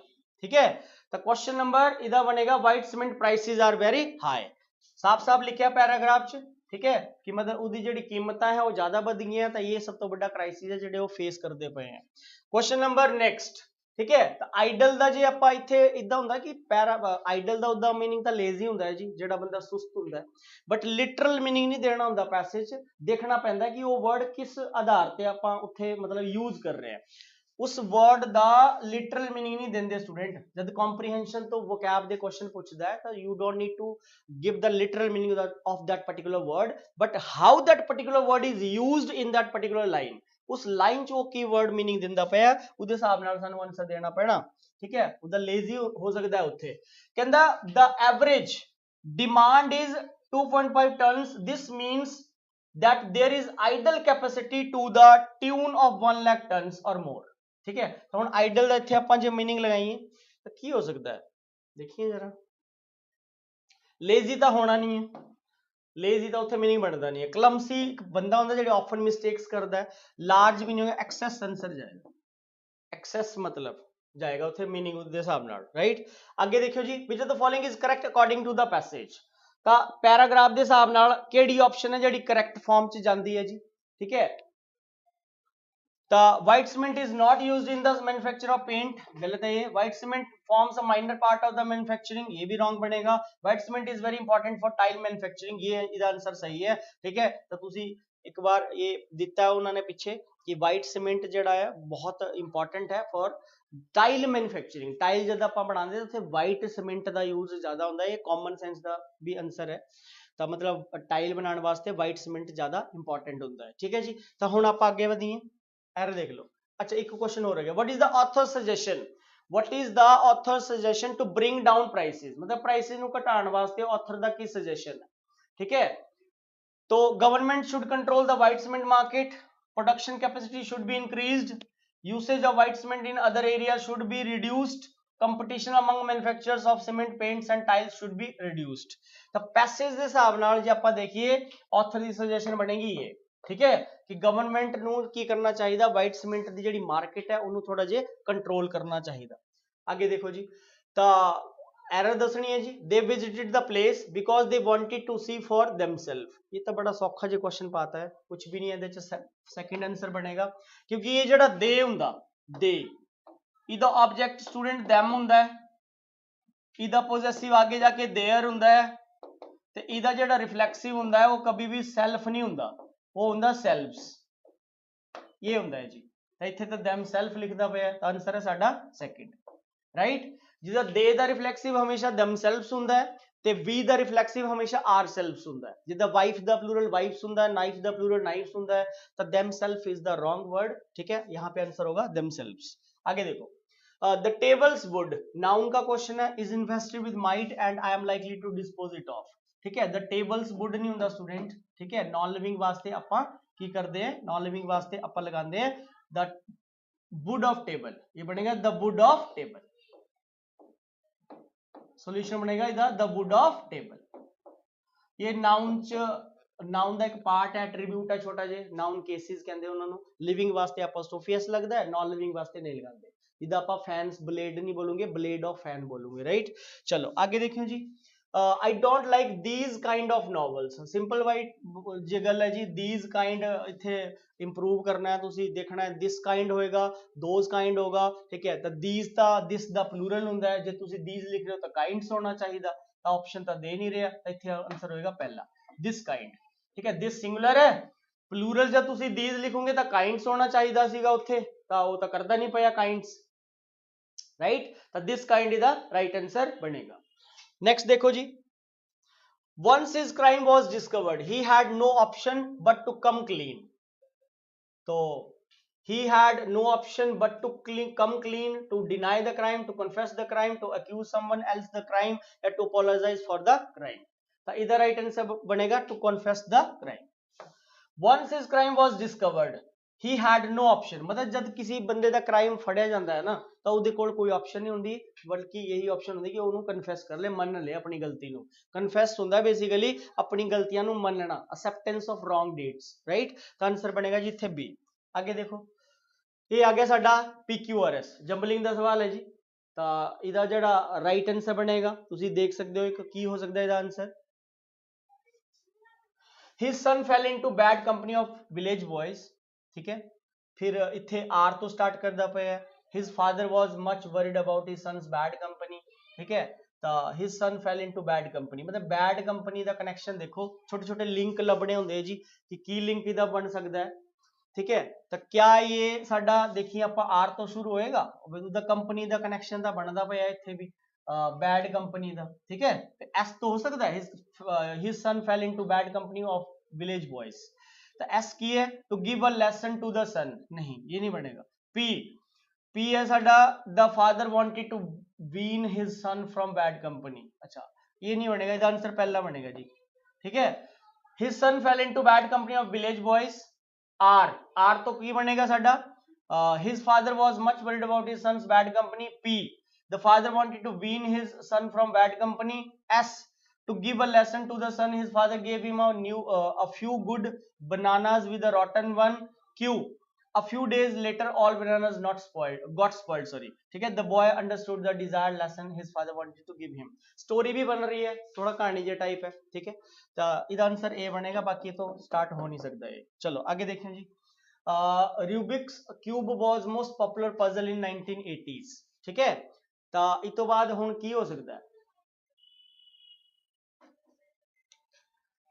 क्यूब इन 1977 ही प्रोड्यूस्ड ही कौन मतलब इंडिपेंडेंट नहीं है ये नहीं आएगा क्यू तो स्टार्ट नहीं होना or it was invented by an architect ये हो सकता है आर तो शुरू हो सकता है ये एस दे आप देखिए एस तो है ही नहीं फिर पी है पी his name was Erno Rubik पी ठीक है तो वाज मोस्ट पजल दी गल कर रहे हैं तो हिज नेम नहीं होगा ये आर तो स्टार्ट होएगा तो आर तो स्टार्ट होएगा ये तो इधर जो राइट आंसर बनेगा दैट वुड बी आर तो बाद पी आऊगा या ऐसा होगा पी की है हिज नेम वाज इमो नहीं जी ये नहीं बनेगा इधर बनेगा आरपी एस क्यू राइट आंसर बनेगा इधर साडा सी आर तो बाद पी it was invented by an architect फिर पी हिज नेम वाज आर्किटेक्ट दा नाम की सीगा his name was Erno Rubik's the first cube was made of wood क्यू in 1977 he produced the plastic version it won a prize at the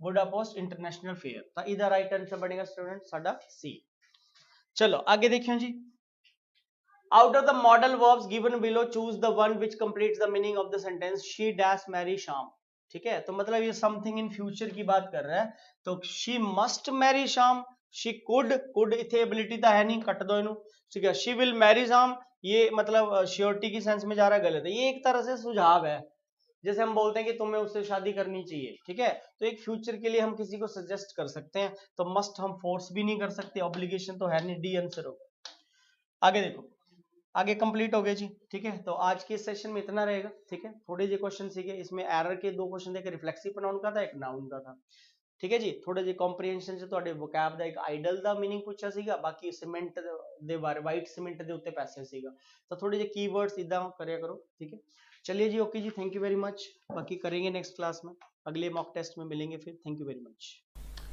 hello everyone कैसे हैं आप सब बहुत स्वागत है आपका ज्ञानम के ऑनलाइन चैनल पे आपने 36 मॉक टेस्ट के क्वेश्चंस को देखेंगे कि पंजाब के क्या क्वेश्चंस रहे उनके क्या आंसर्स हैं फाइनल में अपना टोटल स्कोर टैली कीजिए कि कितना स्कोर आपका बन रहा है और उसके हिसाब से अपनी प्रैक्टिस को कंटिन्यू करेंगे ठीक है चलिए पहला क्वेश्चन देखते हैं of the 5 takht of Sikhism how many are directly associated with the Guru Nanak Dev ji वो कहता है जितने भी टोटल हमारे 5 अकाल तख्त हैं उनमें से कितने अकाल तख्त ऐसे जो सीधा बाबा नानक देव जी के साथ एसोसिएट करते हैं ठीक है तो आंसर चेक करते हैं तो आंसर है निल ठीक है which are the biggest grain market of Punjab की पंजाब की सबसे बड़ी जो अनाज मंडी है वो आपके पास कौन सी है ठीक है दैट इज इन खन्ना जग जाहिर है बहुत बड़ी अनाज मंडी है ये Punjab aircraft maintenance college has been set up at आपके पंजाब के अंदर एक एयरक्राफ्ट मेंटेनेंस कॉलेज सेटअप किया गया है केड़ी जगह से किया गया है दिस वाज इन पटियाला ठीक है पटियाला सेटअप किया गया है Who got the Gurdwaras built at Delhi in 1783 1783 ਵਿੱਚ ਦਿੱਲੀ ਦੇ ਵਿੱਚ ਗੁਰਦੁਆਰਾ ਕਿੰਨੇ ਬਣਵਾਇਆ ਸੀ ਠੀਕ ਹੈ ਤਾਂ ਆਨਸਰ ਹੈ ਦਾ ਬੇਗਾਲ ਸਿੰਘ ਠੀਕ ਹੈ Baghel Singh which erstwhile ਪੁਲਕੀਆਂ state is not a part of present day Punjab ਕਿ ਪੁਲਕੀਆਂ ਦੀ ਉਸ ਸਮੇਂ ਦੀ ਜਿਹੜੀ state ਹੈਗੀ ਉਹਨਾਂ ਵਿੱਚ ਕਿਹੜਾ ਪਾਰਟ ਐਸਾ ਹੈ ਜਿਹੜਾ ਹੁਣ ਉਹਦਾ ਹਿੱਸਾ ਨਹੀਂ ਬਣਦਾ, ਪੰਜਾਬ ਦਾ ਹਿੱਸਾ ਨਹੀਂ ਬਣਦਾ, ਤੇ ਇਹ ਹੈ ਜੀਂਦ। ਜੀਂਦ ਹੁਣ ਹਰਿਆਣਾ ਦੇ ਅੰਦਰ ਹੈਗਾ, ਠੀਕ ਹੈ। Chinese traveler Hu Sang, who visited India at the time of Harshvardhan, talked highly of which area of Punjab? The Chinese traveler Hu Sang India ਆਏ ਸੀ ਤਾਂ ਉਹਨਾਂ ਨੇ ਹਰਸ਼ਵਰਧਨ ਦੇ ਟਾਈਮ ਦੇ ਵਿੱਚ ਪੰਜਾਬ ਦੇ ਕਿਹੜੇ ਰੀਜਨ ਦੀ ਗੱਲ ਸਭ ਤੋਂ ਜ਼ਿਆਦਾ ਕੀਤੀ ਸੀ? ਤਾਂ ਇਹਦਾ ਆਨਸਰ ਹੈ ਸਰਹੰਦ, ਠੀਕ ਹੈ। ਮੁਕੇਰੀਆ ਹਾਈਡਲ ਪ੍ਰੋਜੈਕਟ ਕਿਹੜੀ ਨਦੀ ਦੇ ਉੱਤੇ ਬਣਿਆ ਹੈ? ਕੁਐਸਚਨ ਇਹ ਪੁੱਛਿਆ ਗਿਆ ਤੁਹਾਨੂੰ, ਤਾਂ ਆਨਸਰ ਸਾਡਾ ਕਲੀਅਰ ਹੈਗਾ, ਬੜਾ ਆਸਾਨ ਕੁਐਸਚਨ ਹੈ, river Beas. The Punjab State Industrial Development Corporation Limited, that is PSIDC, is engaged in promotion of which kind of industries? ठीक है, कह रहा है Punjab state industrial development corporation जड़ी इस टाइम पे है वो केड़ी केड़ी इंडस्ट्रीज में ज्यादा टारगेट कर रही है? तो लार्ज स्केल इंडस्ट्रीज में भी टारगेट कर रही है, तो नाले मीडियम स्केल इंडस्ट्रीज में भी टारगेट कर रही है, ठीक है। Hazur Sahib is located on the bank of which of the following river? साडा हजूर साहिब, तख्त हजूर साहिब, ਉਹ ਕਹਿੰਦਾ ਕਿ ਇੱਕ ਕਿਹੜੀ ਨਦੀ ਦੇ ਕਿਨਾਰੇ ਤੇ ਵਸਿਆ ਹੋਇਆ ਹੈ? ਤੇ ਗੋਦਾਵਰੀ ਨਦੀ ਦੇ ਕਿਨਾਰੇ ਤੇ ਹੈ, ਮਹਾਰਾਸ਼ਟਰ, ਨਾਸਿਕ डिस्ट्रिक्ट ਪੈਂਦਾ है। चलिए, गुर की Kashi is another name of, गुर की काशी आपके इनमें से किसका नाम है? दमदमा साहिब का, ठीक है। When was the state reorganization commission appointed by the government of India? ਕਹਿੰਦਾ ਕਿਹੜੇ ਸਾਲ ਦੇ ਵਿੱਚ state reorganization commission ਸੈਟਅਪ ਕੀਤੀ ਗਈ ਸੀ? 1953, फजल अली आयोग ਇਹਦਾ ਨਾਮ ਸੀ, ठीक है। पंजाबी वीकली खालसा समाचार वाज स्टार्टेड बाय, ठीक है, खालसा समाचार किने स्टार्ट किया सी? भाई वीर सिंह जी ने ਇਹਦੀ शुरुआत की सी। Which one of the following memorials commemorate the tricentenary of the birth of Khalsa? ਕਹਿੰਦਾ ਇਹਦੇ ਵਿੱਚੋਂ ਕਿਹੜਾ ਜਗ੍ਹਾ ਖਾਲਸਾ ਦਾ ਜਨਮ ਦਾ ਅੱਜ ਨਿਸ਼ਾਨ ਹੈ? ਤਾਂ ਖਾਲਸਾ ਹੈਰੀਟੇਜ ਮੈਮੋਰੀਅਲ, ਠੀਕ ਹੈ। The least literate district of Punjab, ਸਾਖਰਤਾ ਦਰ ਦੇ ਹਿਸਾਬ ਨਾਲ ਪੰਜਾਬ ਦਾ ਸਭ ਤੋਂ ਘੱਟ ਪੜ੍ਹਿਆ ਲਿਖਿਆ, ਸਭ ਤੋਂ ਘੱਟ ਸਾਖਰ ਡਿਸਟ੍ਰਿਕਟ ਕਿਹੜਾ ਤੁਹਾਡਾ? ਮਾਨਸਾ ਡਿਸਟ੍ਰਿਕਟ ਹੈਗਾ ਜੀ। The practice of दशवान, that is to donate 1/10 of income was started by, ਆਪਣੀ ਇਨਕਮ ਦਾ 10ਵਾਂ ਹਿੱਸਾ ਦਾਨ ਦੇ ਤੌਰ ਤੇ ਦੇਣਾ, ਇੱਕ ਕੱਢਣਾ, ਉਹਨੂੰ ਡੋਨੇਟ ਕਰਨਾ, ਇਹ ਪ੍ਰਥਾ ਕਿੰਨੇ ਸਟਾਰਟ ਕੀਤੀ ਸੀ? ਗੁਰੂ ਅਰਜਨ ਦੇਵ ਜੀ ਨੇ ਕੀਤੀ ਸੀ।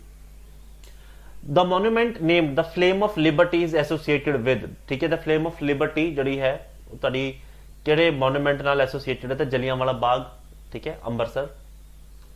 ਅੱਖਰ 2010 is, ਕਹਿੰਦਾ ਅੱਖਰ 2010 ਜਿਹੜੀ ਸਕੀਮ ਕੱਢੀ ਗਈ ਸੀ ਇਹ ਹੈਗੀ ਕੀ ਹੈ? ਠੀਕ ਹੈ, ਤਾਂ ਇਹਦਾ ਸੀ bilingual Punjabi English word processor, ਠੀਕ ਹੈ। ਅੱਖਰ ਦਾ ਮਤਲਬ ਕੀ ਸੀ? ਕਿ bilingual Punjabi English word processor ਸੀ। which was the first battle of Guru Gobind Singh ji, ਇਹਨਾਂ ਵਿੱਚੋਂ ਕਿਹੜੀ ਗੁਰੂ ਗੋਬਿੰਦ ਸਿੰਘ ਜੀ ਦੀ ਪਹਿਲੀ ਬੈਟਲ ਸੀ? ਠੀਕ ਹੈ, ਤਾਂ ਬੈਟਲ ਕਿਹੜੀ ਹੈ ਤੁਹਾਡੀ? ਭਾਨਗਣੀ ਦੀ, ਠੀਕ ਹੈ। चले, given below the name of the 4 cities of Punjab, Muktsar, Moga, Mansa, Malerkotla, if arranged from west to east, the correct sequence is। अब हमें ईस्ट से वेस्ट से ईस्ट की तरफ, वेस्ट से ईस्ट की तरफ जाना है, तो आपका पहले नंबर पे मुक्तसर ही आएगा, दूसरे पे आपका मोगा है, तीसरे पे आपका मानसा है, चौथे पे आपका मलेरकोटला। ये ऑलरेडी सीक्वेंस में ही था, ठीक है। Which crop has the highest production in Punjab, इन्हां विचों किहड़ी फसल है जिहड़ी पंजाब सब तो ज्यादा उगाई जाती है? तो आंसर की हो जाएगा साडा? वीट। चले, तो ये सारे क्वेश्चन साडे पंजाब दे सी, बाकी क्वेश्चन नु भी अपने देखो, टैली करो कि ओदा हिसाब किताब बन रहे। Thank you. हेलो स्टूडेंट, कैसे हैं आप लोग? उम्मीद करते हैं बहुत अच्छे होंगे। तो जैसे कि आपको पता है कि ज्ञानम हर हफ्ते आपके लिए एक मॉक टेस्ट लेके आता है, तो आज फिर से मैं आशीष आपके सामने हाजिर हुआ हूं। उन क्वेश्चन को हम लोग यहाँ पे डिटेल में डिस्कस करेंगे। तो चलिए स्टार्ट करते हैं। सबसे पहले देखते हैं फर्स्ट क्वेश्चन। फर्स्ट क्वेश्चन में आपके पास यहाँ पे क्या है? Which of the following can be used as a primary memory. आपसे यहाँ पे ये पूछा गया है कि इनमें से कौन सा प्राइमरी मेमोरी की तरह आपके पास यूज किया जाता है। पहला है magnetic tape, semiconductor memory, optical disk या फिर हार्ड डिस्क। अगर मैं बात करता हूं तो मैग्नेटिक टेप जो होता है वो क्या है? एक एक्सटर्नल मेमोरी की तरह यूज किया जाता है, तो ये कभी प्राइमरी नहीं यूज किया जा सकता। ऑप्टिकल डिस्क भी यूज नहीं करते हैं, सीडी डीवीडी इसमें आता है।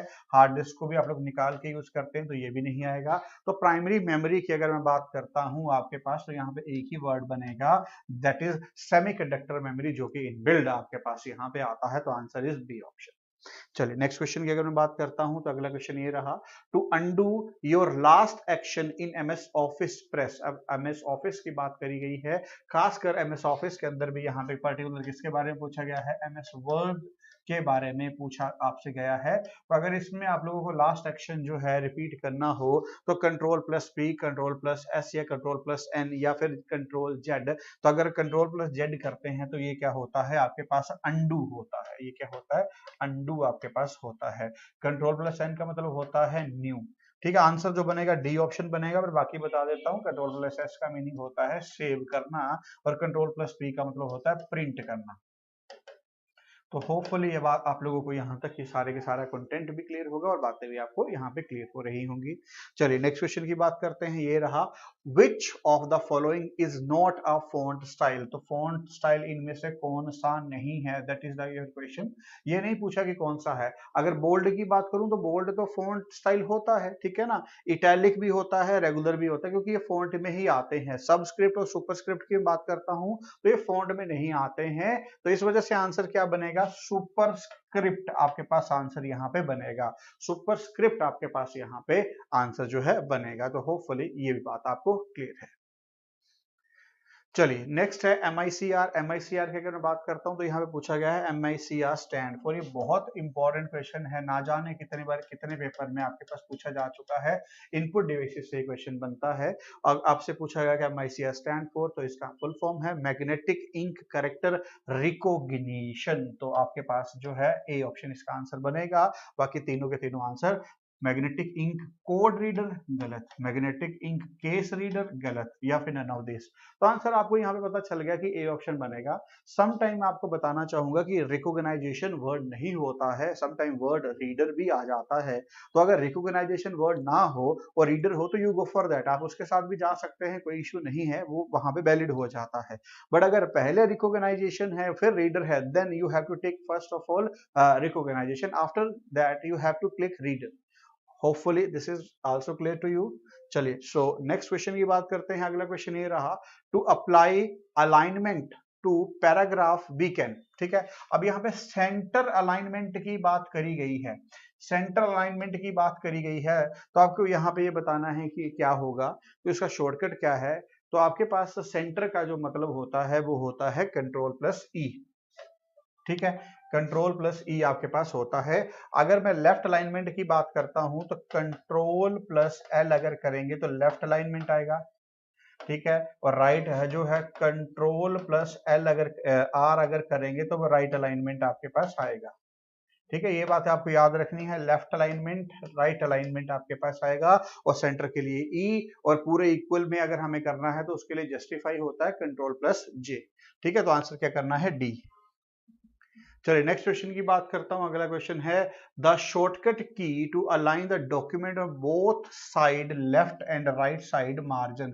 यही अभी मैंने पीछे कहा कि जो पूरा मार्जिन होता है, एक पूरे पेज को प्रॉपर चारों साइड से यूज कर लेना, लेफ्ट साइड से भी और राइट साइड से भी, दोनों साइडों से, तो वो उसको बोला जाता है जस्टिफाई। तो उसका जो शॉर्टकट होता है कंट्रोल प्लस जे होता है, कंट्रोल प्लस जे होता है। So answer is C option. Done. ये रहा नेक्स्ट क्वेश्चन। अगले क्वेश्चन की मैं बात करता हूं तो आपको क्या है, the shortcut key to get help from office assistants. तो आपको यहाँ पे आंसर क्या करना है, F1। F1 जो होता है वो किसके लिए होता है, हेल्प के लिए होता है, ये याद रखेंगे। हेल्प की अगर बात आती है तो इसमें F7 जो होता है वो आपके पास स्पेल चेक के लिए होता है, और F2 रीनेम के लिए आपके पास होता है। ठीक है, नेक्स्ट आगे बढ़ते हैं। चलिए अगला क्वेश्चन जो है, miss power point is useful for. Power point से हम लोग क्या काम करते हैं, अगर ये जो आप लोग वीडियो पूरा देख रहे हैं ये पावर पॉइंट के ऊपर ही बनाया गया है। तो writing document, preparation, preparing presentation, writing memos, या making chart and analysis. Chart और एनालिसिस का मतलब होता है एक्सेल, तो ये तो आंसर नहीं होगा। राइटिंग मेमोज भी नहीं बनाते हैं, और आपके पास राइटिंग डॉक्यूमेंट, डॉक्यूमेंट का मतलब एमएस वर्ड होता है, तो ये भी कैंसिल। आंसर इज प्रेजेंटेशन के लिए हम लोग क्या करते हैं, पीपीटी का यूज करते हैं। तो answer is B option. Next question की बात करता हूं, which of the following is a system software. System software का मतलब क्या होता है, ऐसे वैल्यूज जिन्हें आपके सिस्टम से डिलीट कर दिया जाए तो बाकी जितने भी सॉफ्टवेयर होते हैं उनकी वर्किंग के ऊपर इफेक्ट पड़े। तो आपके पास है एमएस वर्ड, अगर एमएस वर्ड को डिलीट कर दोगे तो इसकी खुद की प्रॉपर्टी हार्म होती है, किसी और की नहीं, ये तो कैंसिल। पावर पॉइंट भी उसी में आता है, स्प्रेडशीट भी उसी में आता है, खुद की प्रॉपर्टी है, मतलब तीनों के तीनों एमएस ऑफिस का पार्ट है। ठीक है, तो अगर ऑपरेटिंग सिस्टम को आप डिलीट कर दोगे तो ये इसका आंसर बनेगा, क्योंकि अगर आपने ऑपरेटिंग सिस्टम को, विंडोज को डिलीट कर दिया तो आप कुछ भी नहीं कर पाएंगे, आप अपने सिस्टम पे कंप्यूटर ही नहीं चला पाएंगे। जब कंप्यूटर ही नहीं चला पाएंगे, यही तो इसका मीनिंग था सिस्टम का, कि ऐसे वैल्यूज जिन्हें आपके सिस्टम से डिलीट कर दिया जाए तो बाकी जितने भी सॉफ्टवेयर उन सभी की वर्किंग क्या होगी, अफेक्ट होगी। तो दैट इज आपके पास ऑपरेटिंग सिस्टम। नेक्स्ट क्वेश्चन की बात करते हैं, what is the intersection of a column and row on the worksheet. अब आपसे वर्कशीट की बात करी गई है तो आपसे पूछा गया है कि रो और कॉलम की जो कलेक्शन होती है उसे क्या बोला जाता है, दैट इज योर क्वेश्चन। तो कॉलम, वैल्यू, एड्रेस या फिर सेल, तो यहाँ पे क्या बोला जाता है, सेल इसे बोला जाता है। तो डी जो है आप सभी का यहाँ पे राइट आंसर बनेगा। चलिए, जुड़ने के लिए बहुत बहुत धन्यवाद। Thank you.